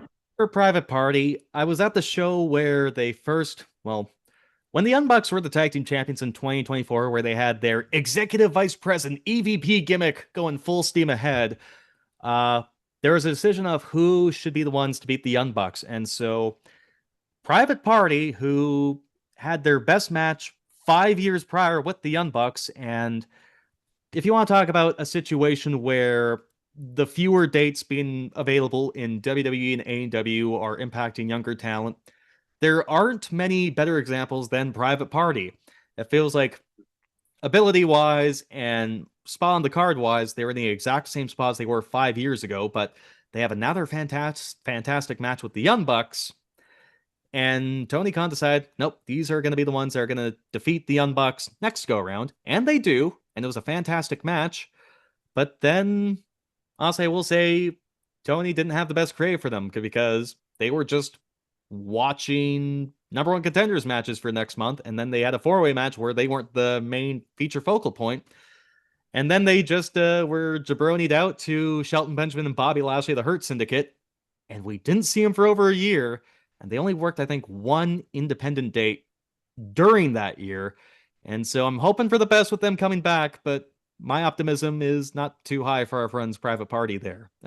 It's interesting. I'm surprised they're back. I thought they were going to be in WWE NXT, quite frankly. It's wild too because correct me if I'm wrong, but I think like they're almost like OG like AEW originals now. This like they were there, I Yeah, think, pretty much since the debut, right? since around the debut, I mean, they in Yeah, that inaugural World Tag Team Championship tournament, they upset the Young Bucks in the first round. And that's right. Oh God. I just don't think they've.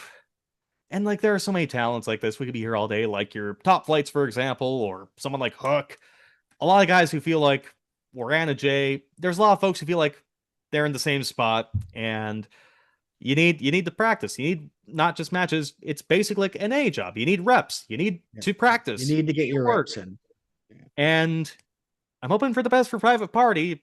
We'll see what happens here, but I don't know. I'm not holding my breath.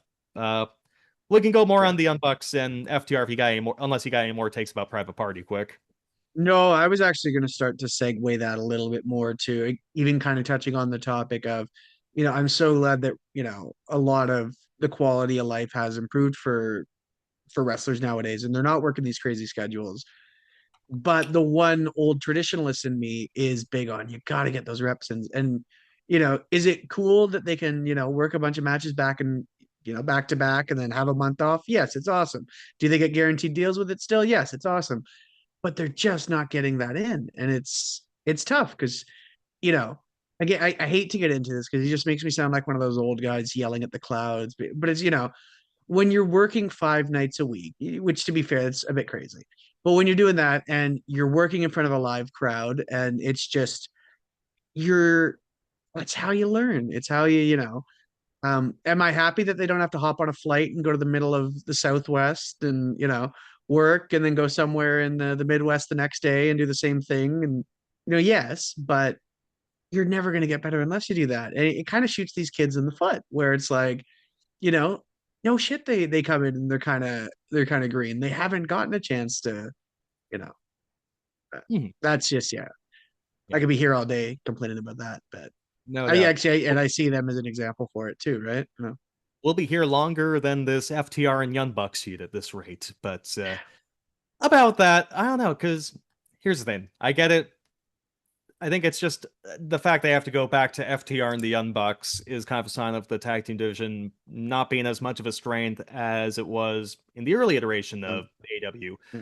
Uh, but I'm thinking about this whole rivalry, and yep, I think they've been involved in matches, but in terms of just the Young Bucks straight up against FTR straight up, to the best of my knowledge, they've had 4 matches over the years. So one was when they had some fans, but not back to full capacity during the pandemic. It was late 2020, outdoors in Daly's place. Yeah, still The running Young Bucks were the dailies. baby faces. FTR were the heels.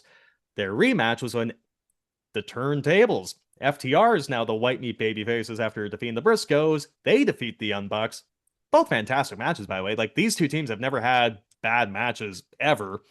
And then they have the match at Wembley Stadium nearly 3 years ago. They're both baby faces. And then they have like a ladder match in 2024 where the Young Bucks are the heels again and FTR's the face.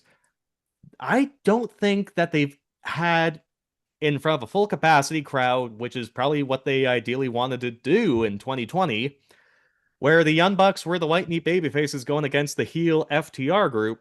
I don't think that ever really happened in a full capacity crowd. So maybe that's a goal they want to accomplish, to get one match in that kind of crowd where it was their original plans. So we'll see how it goes. I do understand the sentiment of we need something new. Where are these tag teams? But anyone saying that this match will suck, I mean, it won't. It'll be pretty freaking great, but we do need some more tag teams now. Mm-hmm. Yep. So I think that puts a bow on AEW. Both fantastic shows. One more thing I should mention. So the tickets for All In Wembley Stadium, so the biggest show of the year at Wembley Stadium in August this year, the tickets for those go on sale the day after Revolution, the pay-per-view event in March. And during the show again, for the second week in a row, they played a montage of Will Ospreay, famous English one, their top English star. So it's led to some speculation about, okay, is there going to be an announcement saying Will Ospreay is returning at Wembley Stadium after his invasive neck surgery? Or is there more of a surprise down the road? Is there maybe a phenomenal surprise? Wink, wink, nudge, nudge. Ace, are you buying if you still got that tinfoil hat handy, do you got anything else that maybe you're buying it on? No, I can see that. Again, I don't know. I remember we talked about it either last week or the week before. But after that bit with Stephanie came out on AJ kind of saying he's excited to go home, I did believe him. Now that being said, there's a big difference between okay, I want to go home, I want to retire, and then just never work again. And maybe I'm around for a even if it's a one-off in the summer. You know what I mean? And so Hmm. We will see. We will see. Looking forward to seeing, because I don't know. There's always a rhyme or a reason, because you think that these Wembley tickets have been on sale ages ago, like, say, for the holiday season. So if you're doing it past the pay-per-view, maybe there's something specifically planned. So we'll see, but I that do puts a like bow the on thought AEW. process too. Of just obviously with Cena that was a very like a final no, he tapped out, he's done, he gave up, whatever you want to say. I liked how AJ came out and said I didn't want to put the gloves down because you never fucking know in this business. I thought that was real, like that was pretty G of oh well, never say never, right? So I'm not gonna yeah. AJ Styles he famously never said never give up. So you know what? Yeah. He's allowed to give up. He's allowed to come back. AJ said, I'm gonna leave, I'm retiring, but never give up. So who knows? Right. Ah, beans. All right. So that puts a bow on AEW for the week. Two great shows. I mean, maybe one of the best weeks of TV they've had. So two big thumbs up there. Go into our love for the independent wrestling scene here quick. One of these we need to, well, there's lots of wrestling still happening across the province. The first show, I sent a picture of this to you during my walks in beautiful downtown Kamloops over the weekend, but Thrash Wrestling returning to Kamloops Saturday, March 14th at 7 p.m. from Moccasin Square Gardens on to the Kamloops Reserve. Ace, this was supposed to be on Friday, March 13th. I learned that there is a rescheduled date when it was after my workout. I'm in the sauna. I run into my boy Jason Fooey, who famously does the voice for this intro.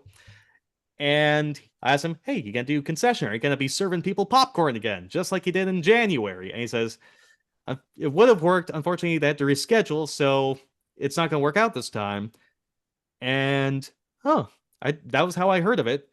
And then I hear through it again. It just because I thought it was just the one poster, but I saw some more posters posted in downtown Kamloops.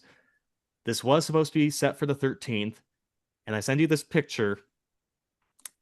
How do they do a re-announcement of, oh, this is the new date? They have the original poster that says March 13th. They just put a Sharpie over it that says 14th. They put a 4 over the 3. Fuck yeah, they That's did. how they make the announcement. Oh yeah. Hell yeah to that. That is punk rock. I want to see AI duplicate that, as you Yeah. mentioned. I want organic, artificial intelligence free media made by man. Subject to human error. Yes! Give it to me. You know? can't recreate that. Hell yeah, that is a punk rock way to make your new announcement. I mean, the Facebook event is updated too. I mean, that one is something that they put the effort in. But this poster said the 13th. They just put a big old Sharpie 4 over it, make it 14. Hell yeah, Thrash Wrestling. That's the punk rock spirit I want. I can't wait to see your show now. I don't know if you'll get this, but that was very Jack Spade of them. Okay, now I'm no, I'm You dumb not as watch fuck. have you seen Heels? The Stephen Amell one Oh, that came you out? know what? I've never seen Heels. That's the Oh, one show I have. you gotta check it out. He's Okay, what's Jack the Spade lore in of it. Heels? So real quick rundown. How do I God, it's been like a year or two since I've watched it. The dad passes away who's been there, kind of like the Stu Hart forever in their territory. I think they're in Georgia or Florida or whatever. The dad passes away, and now these two sons, was it Jack and Ace, are cool name by the way, are now billed as the top heel and the babyface of this company. But now Jack's also running the show, which is Stephen Amell's character, and that is just something that Jack Spade would do, being like, well, damn, like, why don't you just put a 4 over it? I love that. So if you get the chance, we should actually go back and watch it sometime, because it's been a couple of years since I've seen the first season. And I don't know if I watched the second season actually, now that I think about it. So that maybe that's if I ever get free time in my crazy life, we can go back and watch that, because you'll get a kick out of it.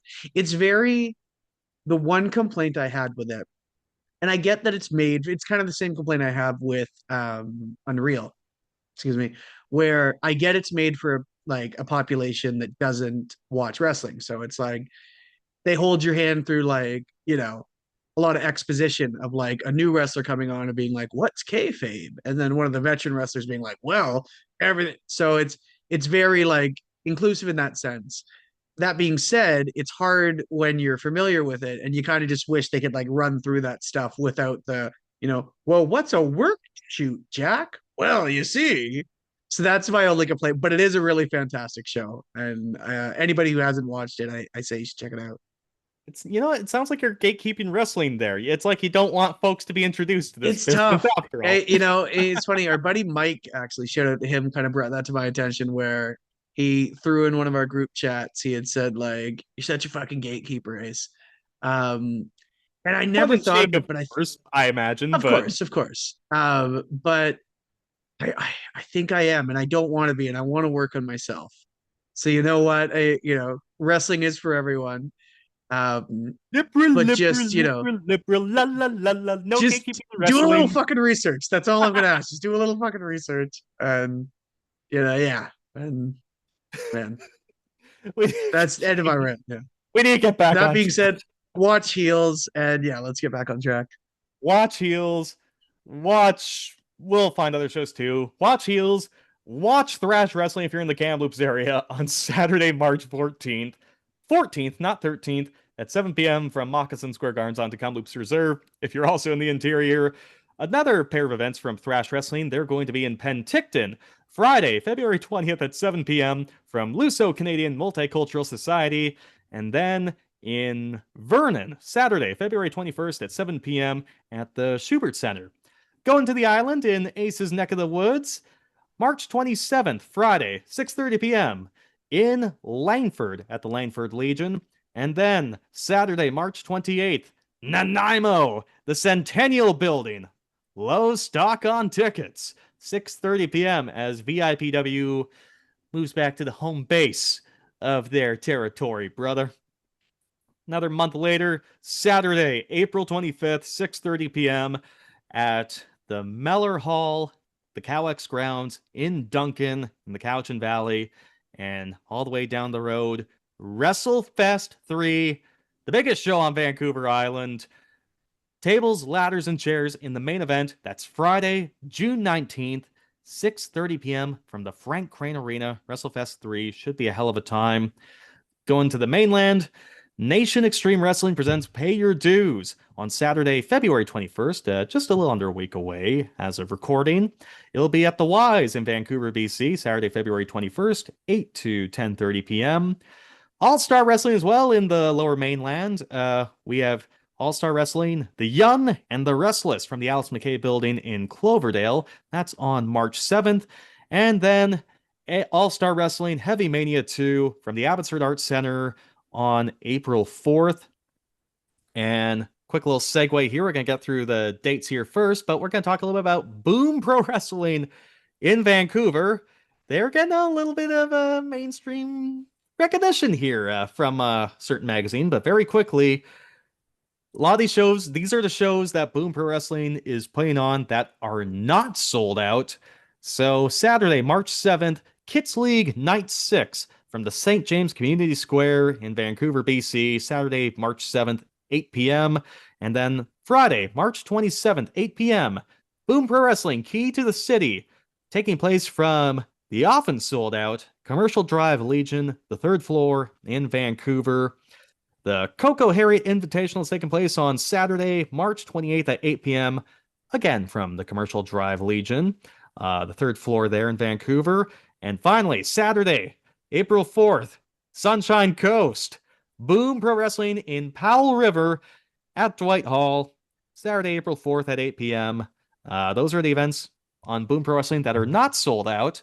So Ace, the reason why we're focusing a little bit more on Boom Pro Wrestling, so I am looking at this list. So every year Vancouver Magazine puts out this list called the Power 50. It's like the 50 most, essentially it's like the 50 most influential people or whatever in Vancouver. I saw a list that like I think it was the CEO of Canucks Group was on this list, and I saw some Canucks fans just raising hell about it because of the state of our beloved hockey team here in BC. And I'm going through down this list. I see some folks like Amar Doman, the owner of the BC Lions. I see Thomas Mueller, soccer superstar. And all the way at number 50, just making the cut here on the Vancouver Power 50, Max Mitchell, the owner and founder of Boom Pro Wrestling in Vancouver. 3 years into being basically the one behind the scenes, talks about first just like how often Boom Pro Wrestling can run twice a month at the Commercial Drive location, the Commercial Drive Legion in Vancouver, often seeing sellouts. A feature's been done on them before, and there's a lot of crazy little characters there. Like you can have characters like an Abraham Lincoln character, or you can have a real life lifeguard like Brady Malibu, or stories can involve time travel or evil landlords. For pro wrestling standards, these stories seem absolutely insane. And, you know, the more I read about Boom Pro Wrestling, I know a couple of our friends the night of Survivor Series 2024 in Vancouver.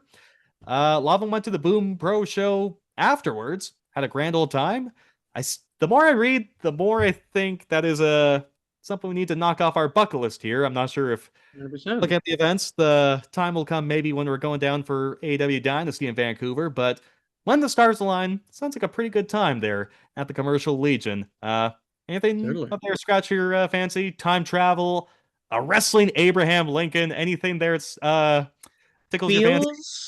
It feels very like cinematic match if it was still done live. Like the Boneyard, the Wyatt Swamp match, but like if it was also in front of a crowd and If it was not, an actual you know, wrestling match.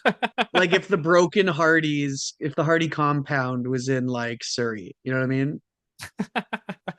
I would love that, quite frankly. And hey, I Very mean, fun.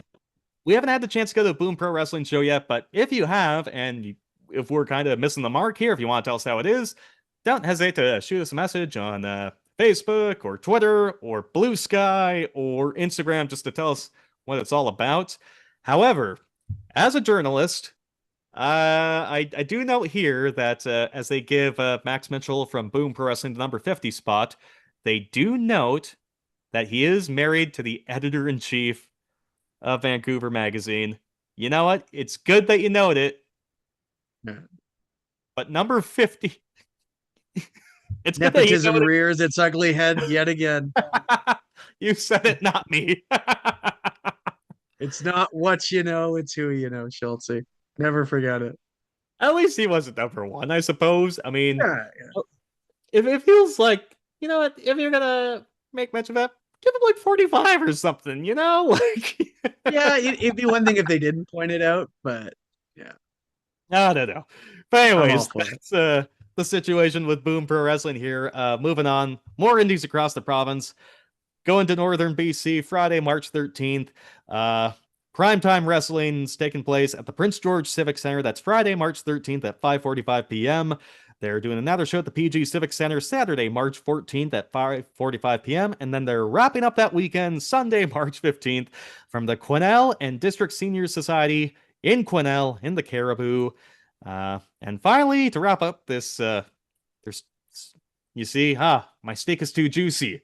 My lobster's too buttery. We have too much great independent pro wrestling in BC. We end up with Big West, Slash and Burn at the Sullivan Hall in Surrey. That's Saturday, May 16th at 6:30 p.m., going until around 9:30. So that's our look at the world of independent pro wrestling here in our silly little province. Can't wait for some of these shows to get on the road. Now we And go if you to don't Tony. find your, oh, real quick, I was going to say, if you don't find yourself in the Kamloops area on March 14th for Thrash Pro Wrestling, you can come to closing night in Nanaimo, a VIU's production of Cyrano de Bergerac. You fucking Mark, you fucking worker. Hey, if the editor of fucking whatever magazine that was can do it, damn it, so can I.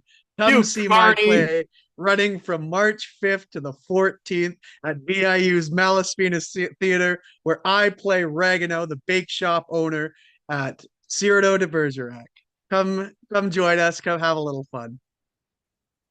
Do you have tickets on you? Are you gonna fucking email me a ticket at the very least? You I do. Oh yeah, I party? would be a little disappointed if you didn't come. You weren't there for Animal Farm. You weren't there for Midsummer's Night's Dream. I'm starting to think you don't believe in my dreams, Schultze. It's getting crazy. That's all I'm gonna say. Hey, if you believe in your dreams will believe in you, or whatever fuck Brian Danielson said. But I Whatever believe the in fuck your he said, dreams. yeah. But you know what? The old ball and chain I got, Jill. She's hard to drag along for some of these shows. She's kind of a bitch, let's be honest. Yeah. Yeah. Oh, she heard you. She heard you. So should be a great show. Should be a great play. Malaspina Theater always does Thank a you. good job. It's only slightly less dramatic than professional wrestling, quite frankly. So. I don't know. These guys we're pretty crazy, if I do say so myself. Can't wait. All right. One more quick time, just in case I accidentally cut you over while I was busting your balls there. So one more time with the play, dates, where to go, what you're doing. Yeah. One more plug. Yeah, well, I might as well. At this point, I did earn it, didn't I? Yeah, March 5th to 14th. We do a run, so it'll be Wednesday, Thursday, Friday, Saturday, Wednesday, Thursday, Friday, Saturday for the week chunk there. Yeah, no, it should be fun. It's a really cool piece, a period piece. I believe it's 17th century France. Really cool story though. It was funny. I knew it from there's an old Steve Martin movie in the 80s called Roxanne, which is a loose adaptation of the play. And yeah, I don't want to give too much away. I did see actually too, there's an adaptation just a couple of years ago. They made a musical with forget his Tyrion Lannister. Wait, are Peter you gonna sing Dinklage. in this play? Are you gonna sing in this play? This is not a musical. Our adaptation. The new one was an Hmm. adaptation with the creator. They wrote some songs for it, I should say. Um, but it was an interesting take they took on it, where the lead traditionally in Cyrano, he has a very long nose. With Peter Dinklage, obviously, instead of the nose, it's that he's a little person. So it's a kind of cool twist on a classic trope. But yeah, it's been a lot of fun. I've been there pretty much every night now for the last like month or so. We're working hard. I'm supposed to be off book by Tuesday. It's Sunday night right now, so I got a couple more days. But yeah, come see us starting March 5th is our opening night for it. And yeah, we wrap on the 14th, the Saturday. Hell yeah to that, brother. And always so proud of you because you going through Malice being a theater and doing these productions. In a way, it's like you can kind of call it like the original all in of Cup Check Wrestling Podcast because it Hmm. kind of got the dominoes going for us to do it for the love of the game and do it for the passion. So hell yeah to you. You And could yeah, argue that was Cody's list of wrestlers he'd like to work in in the independents. There's so some kind of connection there that you could make. you see, the whole world's of work and pro wrestling's just the It's life antagonist. imitating art, imitating life. You love to see it. Yep. All right, now I gave you your plug, and now I gotta give you the punishment. We gotta talk about WWE this week. I mean, Oh, it wasn't that bad. on TV, not the most newsworthy, not the most troublesome week in WWE on TV. Outside WWE, we'll get to. We have many such opinions, as some would say. Uh, I don't know, Monday Night Raw. I mean, we kind of got a little bit of clarity about what this Elimination Chamber pay-per-view will be looking like. It's the final massive show before WrestleMania weekend. That there's a crisis about with ticket sales. But CM Punk will defend the World Heavyweight Championship against Finn Balor in Chicago. I think that's fine. I mean, here's the thing. I as much as I was furious when I heard Michael Cole ask CM Punk, why would you risk this WrestleMania main event to face Finn Balor? I'm like, you idiot, he's the World Heavyweight Champion. What do you mean? But then I realize he is the World Heavyweight Champion. You don't have to defend in 30 days anymore. Why didn't you do that? But CM Punk beat this Finn Balor guy before. He'll probably do it again, this time in his hometown, Chicago, to give his boys and gals a show. I don't know. Hey, at This is least like you said, the hometown guys are winning, right? So yeah. Oh, imagine the ask heat it and would ye get. shall receive. Yeah. Yeah, so I don't know. That's kind of inoffensive to me. The only other big no I kind of took was the return of AJ Lee, and she's gonna be challenging Becky Lynch for the Women's Intercontinental Championship at Elimination Chamber. I guess it's kind of her hometown of Chicago now too, I suppose. I don't know. Either or. The only bone I have to pick maybe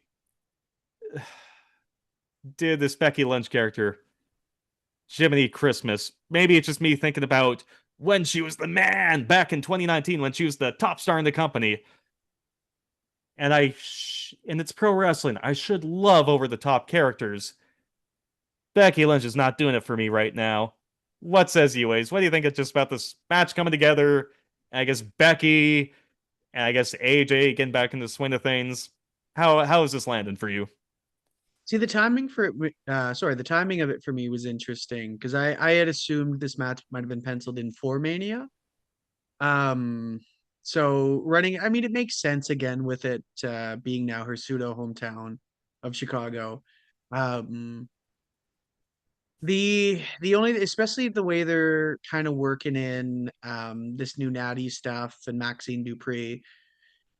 At this point, maybe I see like a multi-man for Mania, whether it's like a triple threat or a fatal four-way for the kind of the mid-card women's title going into that weekend. But yeah, I don't know. I figured they were gonna do kind of Becky and AJ one-on-one at Mania, and that was kind of gonna be the route there. Now that being said, if that kind of fatal four-way triple threat is where you want to go with it, I say have AJ win here. Me personally, I mean, if you really want, you throw the belt back on Becky at Mania, if that's kind of what you want to keep running. but I feel like Becky's probably going to win, especially if Punk's going to retain. I don't know. They'll have both of them, but yeah, I don't know. Kind of touching in on Becky, I don't think I hate her as much. Again, just for the character, I'm sure she's fine. But I don't think I hate Rebecca the Quinn character as much as sucks. You've heard it from Ace uh, right here now. exactly. No, it's a fellow ice hater, so I can't. But no. But that being said, I see where a lot of the complaints come with um this kind of over the top character. I don't think it's one of those like go away things for me where I'm like, this is just cringe. This is awful. It's fine. I don't love it, obviously. It's just kind of whatever. Um, but yeah, I don't know. With this promo, especially, it felt kind of weird. The champion goading the challenger into a match. Yeah, I don't know. It felt kind of unnatural, the program in that sense for me. But again, yeah, if you want to run the Intercontinental title one-on-one. Honestly, if you're going the multi-man match at Mania, this is probably the best way to do it. But if you're doing that, I would have AJ win it as well. But yeah, we'll see. That was probably, I think, programming wise, maybe the biggest thing to come out of Raw. Um, just trying to think back quickly. Nothing else was really, LA Knight qualifying. I guess we can talk about for a bit. I don't see him winning. Unfortunately, it's just Eventually, we do have a SmackDown to talk about and just yeah. TV the preview about the Elimination Chamber. Focusing on Becky, I mean, here's the thing. Becky Lynch by no means is like a bad wrestler. No, And not you at know all. Not at what? all. I have time in the world for the purpose of pro wrestling is to be over the top and animated. What's happening here with Becky with just her getting riled up by AJ Lee and how she's presenting it. There's either one of two things. At least this is how it perceives me as a viewer. Either it's just she's trying to be over the top and she just can't deliver it the way she wants, or she's trying to be over the top, but it doesn't seem authentic because one of the best gimmicks right now is Timeless Tony Storm in AEW. That's as over the top as they come. And Yeah, Becky right now, there's a disconnect. I feel it just does not feel authentic. I like with Tony Storm, I'm sure she doesn't act like Timeless Tony Storm all the time, but she found a way to be so submerged into her character, and she's been doing it for a long time and has kind of mastered the way to become her character. Either Becky hasn't found a way to get to that aspect yet, or it just won't. Hopefully, maybe some more time, it becomes a little bit more authentic, but I'm not too sure. But it feels like I'm watching someone play a character rather than a character coming out. If you kind of understand what I'm trying to say here as I'm fumbling well, and this. even like I kind of mentioned it briefly, but even like, you know, the bit on social media where it was that, very cryptic kind of like fuck ice thing, ice is dangerous, da, da, da, da. Um, you can tell she's playing a character. And I think the way wrestling is nowadays, because we obviously know it's a show, but I think the best do it where you're always not kind of sure. Um, and it's tough when you can tell that somebody's clearly playing a character. And I think that's kind of where we're at with Becky. I think it works for a lot of the other wrestlers because it's just, them normally, and then they can act kind of however outside.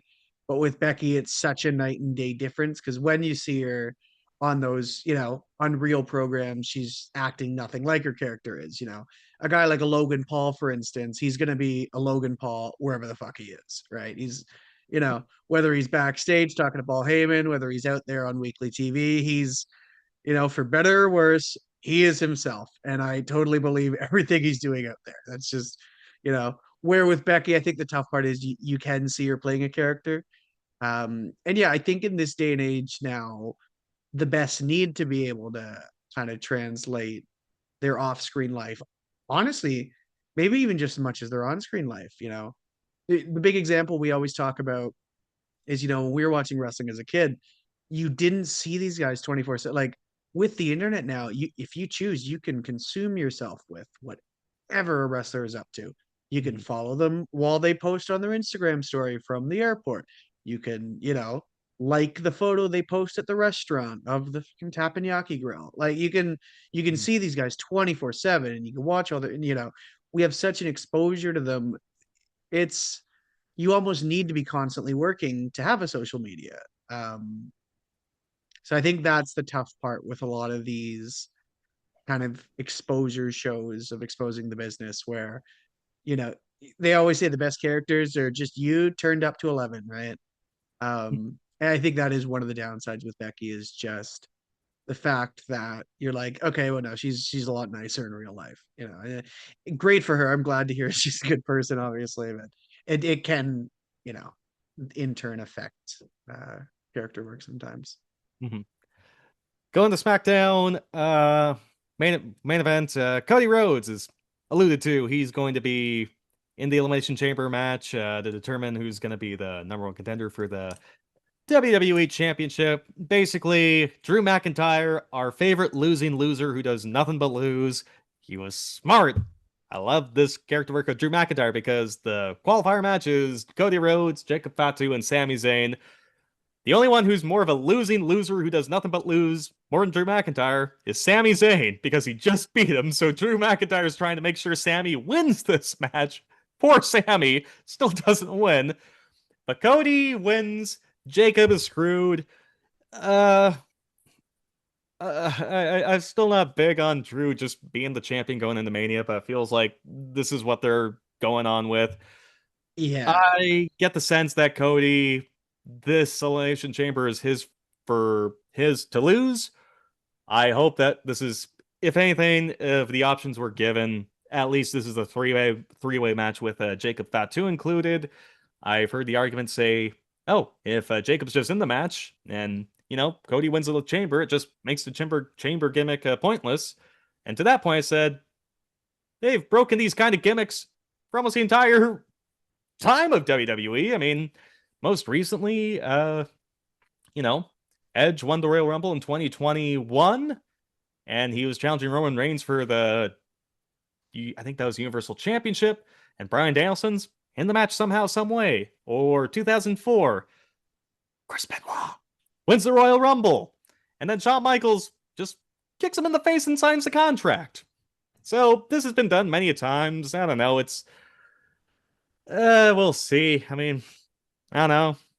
I've made my opinion. I won't be redundant. I've made my opinions known on Drew being the champion this window. I just say hopefully it's just a three-way match if Drew's gonna be the champion going in. Yeah, I'm starting to lose a little bit more faith, I think, with the direction of the world title, or I should say the undisputed WWE title going into Mania. The more I see it, the more I just think it's just going to be Cody, and there's somehow going to put Fatu in there, or worse, it's just going to be Cody, and they're just going to run the match back, and it's just going to be Cody winning it, and then we're just going to kind of be right back to where we were before the Germany Raw or the Germany SmackDown, where he won it in the first place.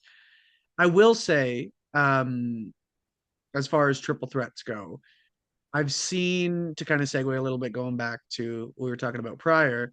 I've seen I won't say a lot, but I've seen some memes, maybe more so, pitching it with Balor, Roman, and Punk. And I kind of want to kibosh that before anybody thinks that's even remotely a possibility.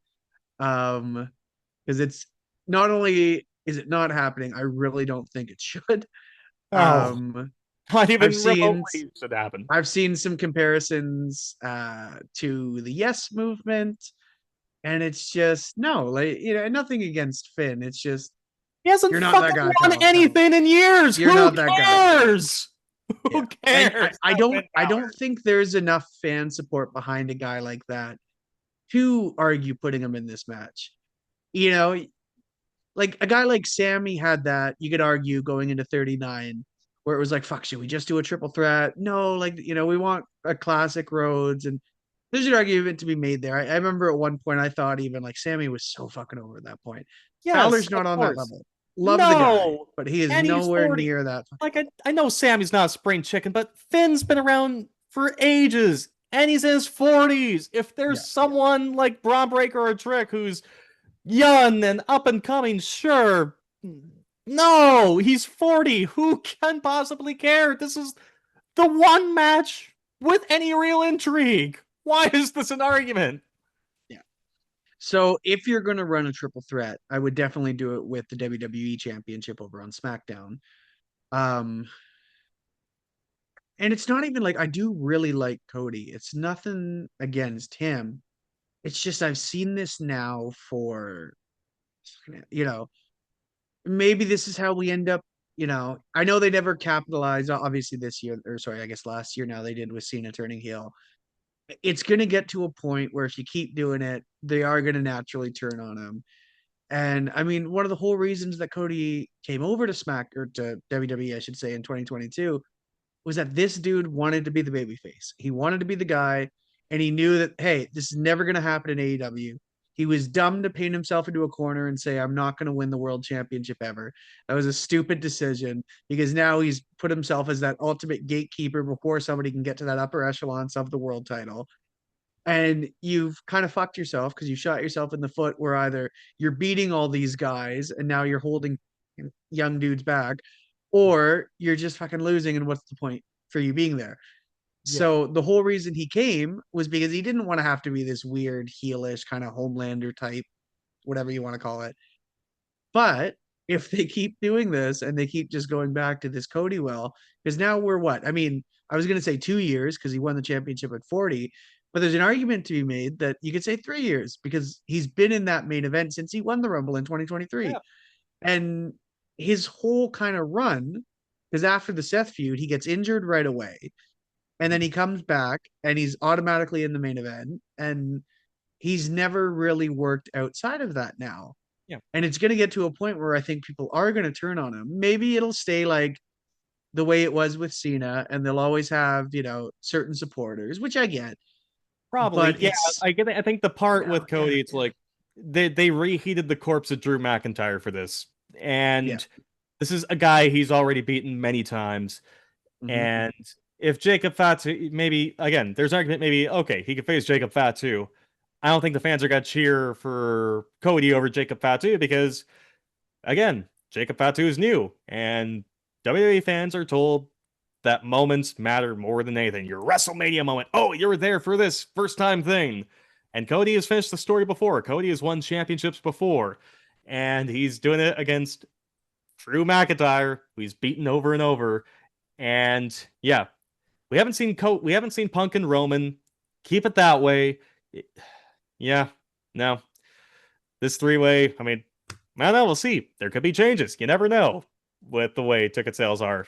And we'll get to that in a little bit. But yeah. Speaking of, I was gonna say, speaking of changes, I'm sure you saw the reports coming out this week too. But apparently, a lot of the executives in WWE are not huge on all these changes We'll being get to made. that. I think we'll get to Yeah. that in a little bit. I think this all ties into like the ticket sales Mm. portions of things that we'll get Yes. to. One last SmackDown note. I don't know, just because it's still deciding, okay, where's the women's world championship scene gonna go? I watched SmackDown. Well, watched this match specifically. Jade Cargill defending the women's championship against Jordan Grace. And you know what? Jordan Grace is just a super duper talent. She got the best match out of Jade that you can get out of Jade, quite frankly. A lot of back and forth action. Last, I think, 10 minutes or just a little bit under. But I'm looking at this. God bless Jade. I still am sort of in my belief that she just shouldn't be the champion going into this WrestleMania season. There's no Naomi. There's no Bianca. There's no old stories to pay off. And when the crowd was watching this, they were more interested in seeing Dominic Mysterio eat chicken nuggets than this women's championship match. And Jordan Grace, like nothing against Liv Morgan, a fine worker. Jordan Grace is far better. And I think she got the best match she could have Jade. If it's Liv Morgan, Jade Cargill at WrestleMania, I think it's going to die a death. And I don't know if there's a plan I don't think there's a plan B in the works right now, at least from what I can see. No, yeah, me personally, I don't not see her challenging Stephanie Becerra. So it's just figuring out what the fuck we do with Jade on the SmackDown side. Because like, I mean, what are the options? Either, you know, Tiffany again, like Cody and Drew, or do we throw like a Charlotte in? Like, what are we doing here? You know? So we'll problem. see. But yeah, Yeah, I guess looking forward. Okay, so we got the Elimination Chamber show. I mean, it's taking place at the end of the month on February 28th. So CM Punk's defending the World Heavyweight Championship against Finn Balor. Becky Lynch is defending the WWE Women's Intercontinental Championship against AJ Lee. The two Elimination Chamber matches set so far, Randy Orton, LA Knight, and Cody Rhodes have qualified. The winner takes on gets the WWE Championship match at WrestleMania 42. We got two qualifying matches, one on Raw, Dominic Mysterio, Gunther, and Javon Evans in the three-way match, and another one, Carmelo Hayes, Damian Priest, and Trick Williams on SmackDown. And on the women's side, Asuka, Bayley, and Natty, and on SmackDown, Charlotte Flair, Kiana James, and Nia Jax. Yeah, I guess we'll see. I guess things like nothing really feels hot right now in the women's division outside of the tag team work that Rhea Ripley and Io Sky have been doing, and I just I don't know what they can go to that would feel red hot at this point. I do think once they announce Liv and Stephanie, I can see them having a decent program, depending on sort of where they go with it, what that road is.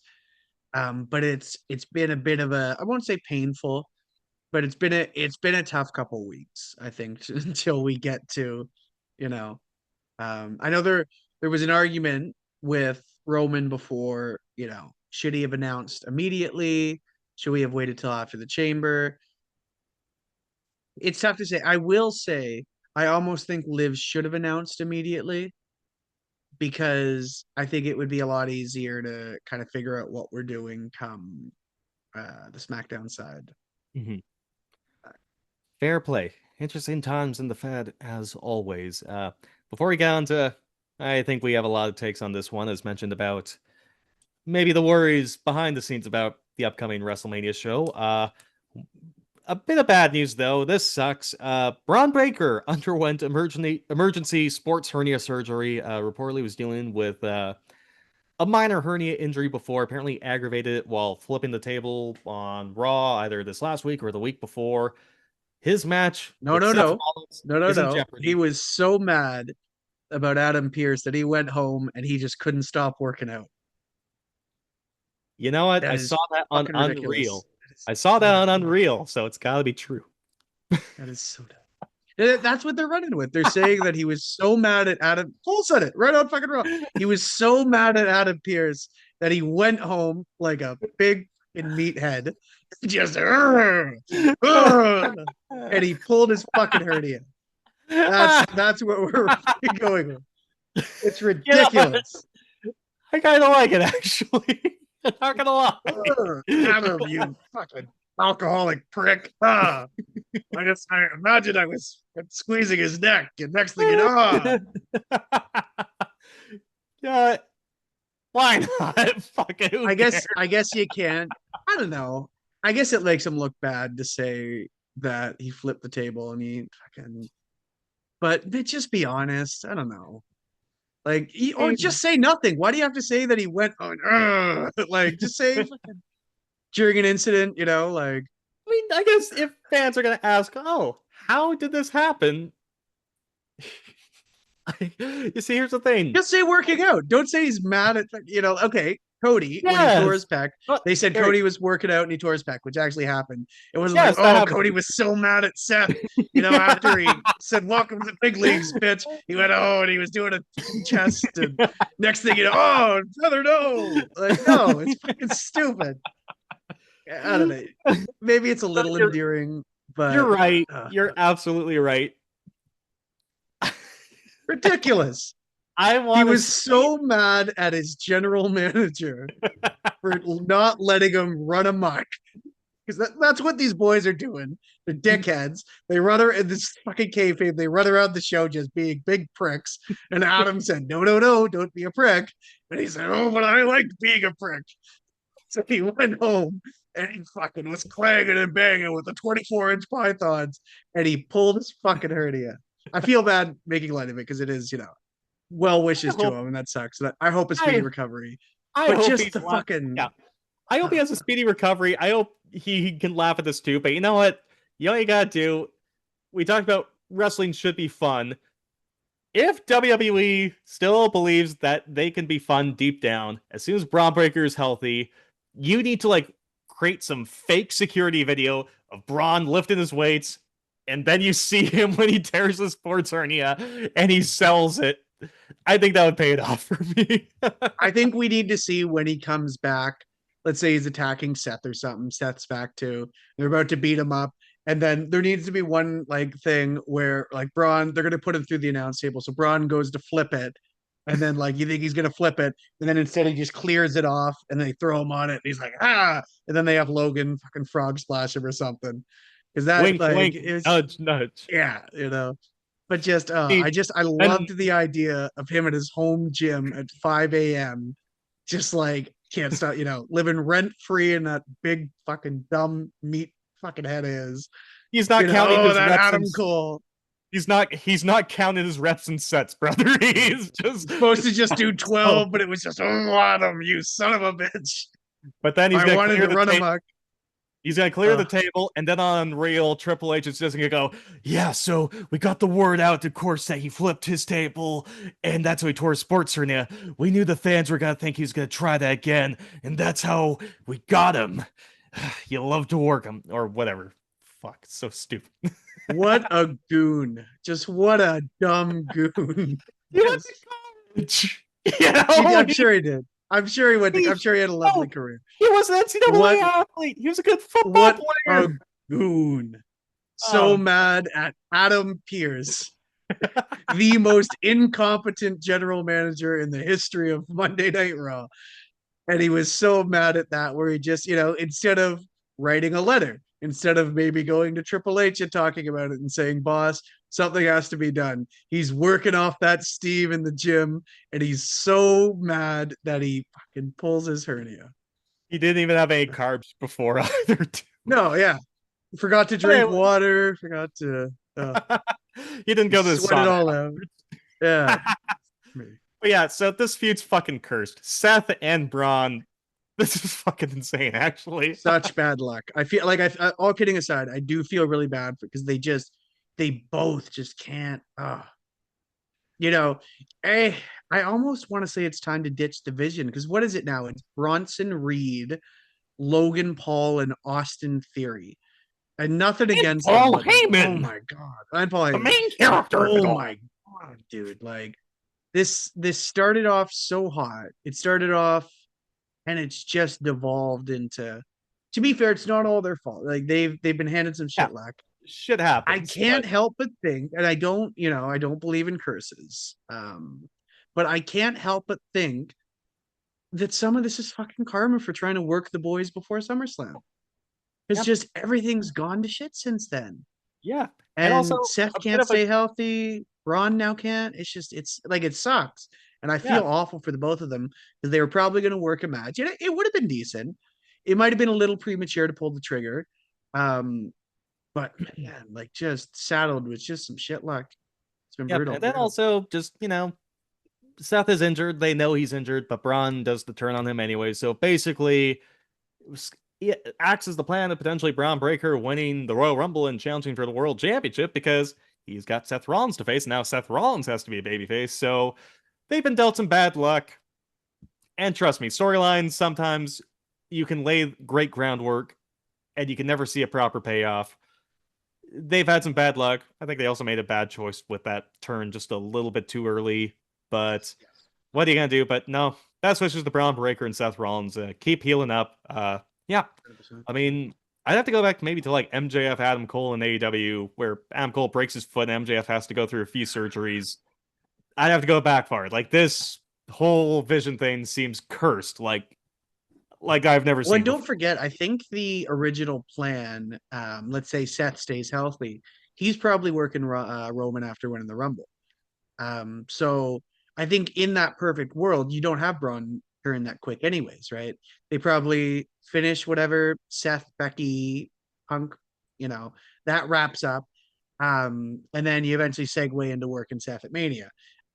You probably do Punk Cody too, which would have been interesting. I don't know if they would have just kept face versus face, or Punk would have switched. I'm not here to speculate that, but it sucks that you know it's unfortunately been really tough for Mania season. Just everybody's getting hurt, which is crazy because they're working a lot. Like we were talking about earlier, they're working a lot less than we used to. But it's shit happens, and it's horrible. It sucks, but you kind of got to roll with it. And I don't know what you do with Division now.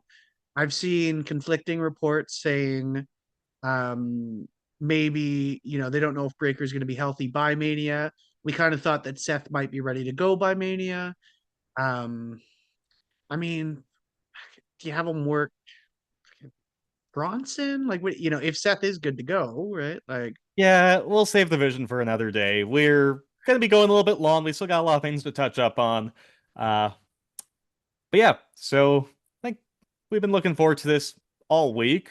This specific portion of the pod about the business of WrestleMania, and I think where the mindset of WWE is. So there's a report this week from Fightful Select. Does some good work in wrestling journalism. Apparently, there's an emergency meeting held at WWE headquarters this week due to lower than expected ticket sales. And basically, what we know is, or what's been speculated or reported on, is that there's potential changes to the WrestleMania card because that's being attributed to why ticket sales are low. And I was gonna ask you where the hell to even start, but I gotta say, quick, as noted, there's no love lost between me and old Triple H there. If I can give him a break, this WrestleMania card isn't even out yet. There's other issues at play, so I can't even say really it's his fault or this card's fault. But it's where to even start. I think it's just asinine to blame this on the card. There's so many factors at play here. Where the hell do you even start? That there are low ticket sales or lower ticket sales at WrestleMania this year than last. yeah, to me, it's crazy that they're not looking at the price tag. And so, for a company that came out and said, I forget when it was last year, the year, whatever that was, but when they said if you're selling out shows right away, your ticket prices are too low. For a company to say that and then turn around and be like, why is it buying our tickets? Like, you can't have your cake and eat it too. And there's almost no point in going into it because they're never going to maybe it is a little bit more expensive.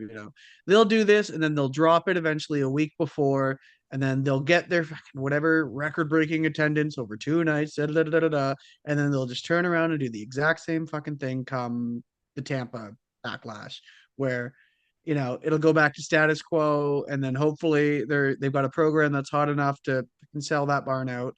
And then again, if it doesn't, they'll lower it the week before, and but it's never going to be the way it was, where I don't want to credit Vince. I don't want to at all. But the mindset of business at that point was, we're selling to families. And we were of a generation where, for better or worse, we really didn't like the PG era. And we did, but they understood at that point, like, well, if you sell to a family, you sell 4 tickets. And they're selling 4 tickets for like $300, $400. Now that's fucking head for a nosebleed. Like, it's nuts. Yeah. And to turn To around and put to not put look the at the price tag. contrary, I hate to contrary to the Vince selling the families thing. I mean, let's be frank. I mean, the last 20 years, no point did Vince have like a peak within the last 20 years. That kind of matches. It would be the tail True, end to of be the fair. Attitude Era. Yeah. If they tried to sell these tickets in 2019 at these prices, nobody would go to Oh God. WrestleMania. So, Yeah. and honestly, if these prices still continued, the scalpers probably scoop them up. and then they sell them for those prices too. So it's like you might as well get your regardless. money. It's a business. I understand that. The point is, well, I'm just thinking of what's struggling. First, I mean, we talk about there's no card, and the card's being blamed why there's low tickets. Well, there's a lot of factors. So let's just go with what they can control. Like, say, okay, creative, what's the issues here? They were in this city last year. So this year, famously, was supposed to be in New Orleans, this year's WrestleMania. But then The Rock was in New Orleans and he wanted to announce it. And then he wanted to do something. Oh, I'm here. And then that's, of course, where the eventual it's a domino effect to John Cena turning heel, essentially. But so they're in Las Vegas for the second year in a row. They did this last year. They did well with those sky high ticket prices. They did over 60,000 for both nights. I was going through the list from my pals at WrestleTix. If you're on Patreon, give WrestleTix. I think it's like $2 or $3 a month, whatever it is, but good ticket information. So right now, here's what they're complaining about. So WWE is having these emergency meetings. The tickets right now, as of 3 days ago, just a little under 38,000 estimated tickets distributed over the previous two nights. And the cheapest ticket for one of these nights is $266. And that's the cheapest ticket. Like, that's the nosebleed. Like, that's not just like down, like, okay, it's expensive, but at least I got a good view. Those are like the nosebleeds that are 266. And if you want to go to both nights in a combo, say, in a combo option where you get the same seat for two nights in a row, the cheapest available combo is $738 for these two nights up in the nosebleeds. And I don't have the prices for last year, but was looking at when tickets went on sale in November. To have a partially obstructed view in the nosebleeds, it was $500 for our combo tickets for both nights of WrestleMania in Las Vegas last year. And at this point last year, around the same time, they had over 44,000 tickets distributed. So there's having these emergency meetings, and they're only about 7,000 behind what they previously were. And it's quite frankly a miracle that you've had 37,000 people pay tickets for both these nights with these prices in this scenario, because Las Vegas isn't cheap anymore. No, and I was going to ask you about this too. Like, I got stats here, like, just to emphasize how tough of a sell this truly is at this point in time. But me, I'm a loser. I've never been to Las Vegas. Haven't had the chance, but you fancied Vegas a handful of times over the years. You've kind of did it before COVID, post COVID, a little bit more recently. I understand it's not you can get free drinks while you gamble or cheap hotels. I understand those days are long gone. What has your experience with Vegas been over the years? Yeah, I mean, and this isn't even in a wrestling aspect, but just, a lot of people are talking about that where like people aren't going to Vegas anymore. It's tough too, because for a country that, it's been getting very political recently, there's a lot less travelers just going to the United States and, with everything going on, and with people not going, a lot of European wrestling fans, a lot of Canadians that, would otherwise travel to Mania who just aren't now. Now, I know Mania last year came just, a couple months after the news with the tariffs. And, but you can chalk a lot of that up to, people start buying tickets in November, right? Is usually when they'll go on sale. So, a lot of trips were already planned. And, I think you almost have to look at that, international influx, it's probably taken a toll on some of these ticket sales. But yeah, the price is just it's crazy, man. And in general, I know they've talked about like how do we get people to Vegas? How do we, and when it's not happening, I don't know. Yeah, because here's The Vegas. answer's right there. And they're not fucking saying it. They're not going to do it because they're not going to want to lower their ticket prices, and it's a harder sell because last year it's the same place and Las Vegas is expensive, and fewer people are going this go around. And last year you had an advantage because it was John Cena's last WrestleMania, and then all of a sudden, The Rock showed up to kind of put a corkscrew through the plan. So there's the thoughts, okay, maybe The Rock is going to be there. Travis Scott was, but not The Rock. But so there's not even that. There's definitely no, unless like a miracle happens, there's no Rock. There's definitely no John Cena. What else is there on the creative side? And also just the folks who are traveling. So these are numbers from the Las Vegas Convention and Visitors Authority. So here are some of the drops in terms of just like the airport alone. There are 55 million passengers that went through Harry Reid Airport in Las Vegas in 2025. 55 million passengers, down from 5.9% the previous year, which granted was a record year, but still, you're down 5.9%. And specifically about Canada, there's a lot of Canadians that like to go down to Vegas. WestJet's passenger total for going from Canada to Las Vegas fell 28% year over year. Air Canada's 22%. And then just for tourism alone, I mean, 38.5 million visit Las Vegas in 2025, down from 7.5% the previous year. Hotel occupancy, 80.3%, down 3.3%. So it's just not many folks are going, and say, of course, Canadians may not be wanting to go because, hey, a lot of sketchy stuff going on in the United States right now, and also there's a trade war, and because of this trade war, a lot of stuff has gone up, like the cost of living, goods and services have gone up, less money to play around with. You're in an expensive city, these tickets are expensive, and also it's hard to plan because, say, okay, tickets drop maybe in 2 months, then hotels and flights are up because you're trying to make these plans a week or two in advance. And so, what do you expect here? I mean, if you have a hot product, I mean, if your product is hot enough, folks will come, but it's not, and you went back to this place for the second year in a row that's expensive in a time where international travel's down. And also, for speaking of the Europeans, you know what's going on in the United States this year? The World Cup! An event that folks in Europe will always travel to. And so if they're going to the United States once this year, it's probably going to be for the World Cup. So just a perfect storm of everything that could go wrong, will go wrong in terms of trying to sell this WrestleMania. And they're trying to find out what's the reason. And they're not acknowledging the reasons. Like, if you really want to fill this stadium, lower the prices ahead of time and give people a chance to travel down, but they're going to want to have their cake and eat it too. And if we got time, I got a rant on this. Blocking out establishments from playing WrestleMania for the folks who aren't going to get tickets. Yeah, it's wild. The other thing I really wanted to touch on quick before you get into that, I don't want to compare it because it's different. So I was in Vegas in 22 for Double or Nothing.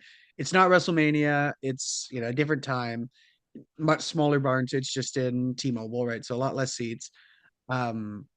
But for club seats, I think we were paid because we got pretty good seats. We got box seats, and I remember, like, it's funny. I remember at that point thinking it was a little expensive because it was like 350, 400 American but I mean, like, they're great seats, right smack dab in the middle, for like $400.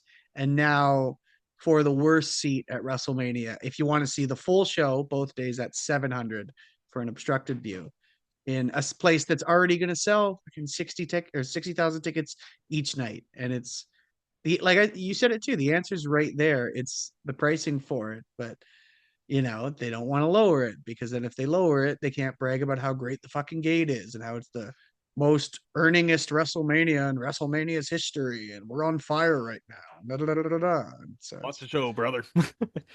Yep.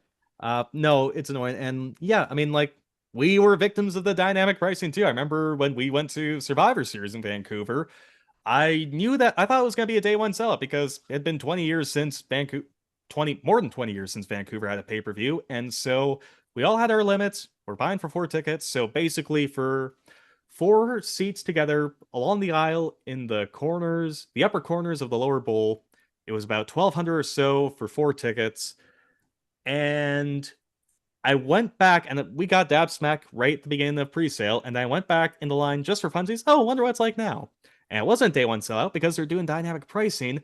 The same seats we had the row behind us, it became those 4 seats for $2,700 because, oh, they're selling, so we got to jack up those prices, brother.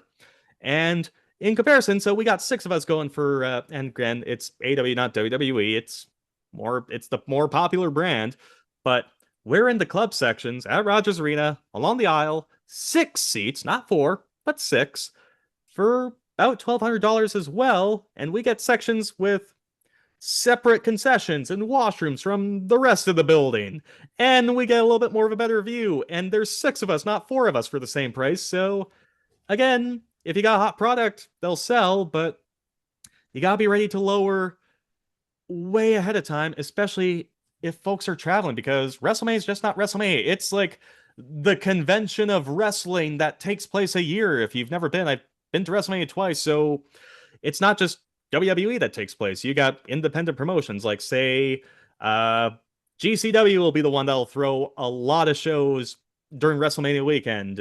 You'll get Defy, a big independent promotion in Seattle. Used to have Ring of Honor, would always go there before it went under, and, well, was going to go under before Tony Khan bought it, and it is what it is now. But then there's also WrestleCon, which is basically a wrestling convention that's non-WWE. Like, WWE has their own thing. I think it's called WWE World now. It used to be called Access when I went there. But you basically have WrestleCon there as well, so I'm sure WWE hates that, but it's almost a way to say, hey, look at all this business. We're bringing all these folks in the wrestling world are following us now. This convention's coming to your city. And I think I'm going to have this go into my rant here about WWE being so desperate to sell these tickets at these prices that they're not going to allow local establishments to broadcast WrestleMania, because there'll be folks that'll travel for WrestleMania a week that either don't want to get tickets for the show or can't afford to, but will still want to watch it with people. And they won't be able to do that from the looks of it as it stands right now, because WWE wants to sell these tickets. And that sucks because Las Vegas, having these tourism issues, as we've mentioned, they pay WWE either a lot of tax incentives or a large site fee. I can't remember exactly what it is, but WWE had to break their deal with New Orleans because that was supposed to be WrestleMania this year. They got them to break that deal to instead come to Las Vegas to bring these folks in. And anytime there's taxpayer money going involved too, you would hope that the businesses would be able to reap the fruits of that. And if they can't have these watch parties or folks to fill their establishments because they can't show WrestleMania where all these folks are flooding in for, it just sucks for them too. So this is just a bad deal all in all. This is just, God, it is genuinely wild to see the perception of WWE now over this last year. This WrestleMania season, not just creative season, is having issues, but the business outside of it is just perplexing. Like, it's hard to imagine it going any worse than it is right now. To cut in real quick too, like, even kind of to piggyback on you talking about all the independents that kind of follow, even if you just look at the WWE bubble, they run like 9 fucking shows too, because there's the SmackDown before, the Raw after, the Stand and Deliver. You've got the Hall of Fame. You're gonna have your WWE World, like you said, the Access, and a lot of people who, I'm sure there's a lot of people that just travel for Mania, but there's going to be the green shirt guys of the world. There's going to be people that are there for like 5 fucking shows and the roast afterwards that they're going to do. So you're asking people, who might, let's say they're like, oh, well, I want to go to all the little events. They're a little cheaper. I'll go to Raw, I'll go to SmackDown, and then I'll watch WrestleMania poolside at my hotel, where you're not going to get that now. But you're trying to, like, you're getting people to go and 15 grand in for 1 weekend of wrestling. Like, that's insane. I don't know who, like, not to belittle wrestling fans, because I am one, but I don't know who they think their fucking clientele is. Like, we're not all trust fund kids. Like, like, it's insane. It's nuts. Yeah. I don't know. The blackouts, it's not the craziest thing I've ever seen, but it definitely happens just with speaks sports to how teams. scary they. I Yeah, get I that, get it. but Yeah. God, when there's taxpayer money involved, I'm like, give me a break. Like, lower your tickets. Like, I mean, you're getting a site fee or tax incentives that was good enough to break your deal with New Orleans. I don't know. It stinks. It stinks. It's a big ask for the fans. It's corporate They're greed, kind not of to get all fucking yeah. liberal about it. It's a fucking Liberal, corporate la greed. la la. It's corporate greed at its absolute finest. It And is. then they're gonna turn around and it's like Skinner, like, oh, is it our ticket prices that are too expensive? No, it's just that, the card isn't great. Like, let's change it. And then they think, oh, well, maybe if we put LA Knight and Brock Lesnar, maybe that'll get those 50,000. Fuck off. Not to give It's Triple just H a free pass here, but like, give me a break. You can't put this all on the card. Like, ah. well, and they Well, say too, like they want to turn around and say, like, oh, it's the card. It's like, what fucking card? We're still what, like 50 days? We have one match, and that match like, and tickets have moved since that match got announced. It's a yeah. good match to have. It's a good main event. But What are they've, we yeah, doing built here? this culture now where they think that people are going to just be knocking down the door to see whatever, just because WWE is coming to town, they're just going to come because they always come like fucking cheap. Oh my god! Um, Like, I know WrestleMania, the event that sells doesn't happen. itself in spite of Of itself, no course, of matter course. what. It's just too big at this point. But some of these folks in Endeavor by underneath the umbrella TKO, they really should have been here during our heyday. They should have been here the previous 20 years. This is the tail end of a boom period. These sellouts don't happen. These are the anomalies. This just is not how the wrestling business is, and they are not accepting that at this point. I guess that is the tough part because they've only come in since it's been super hot, right?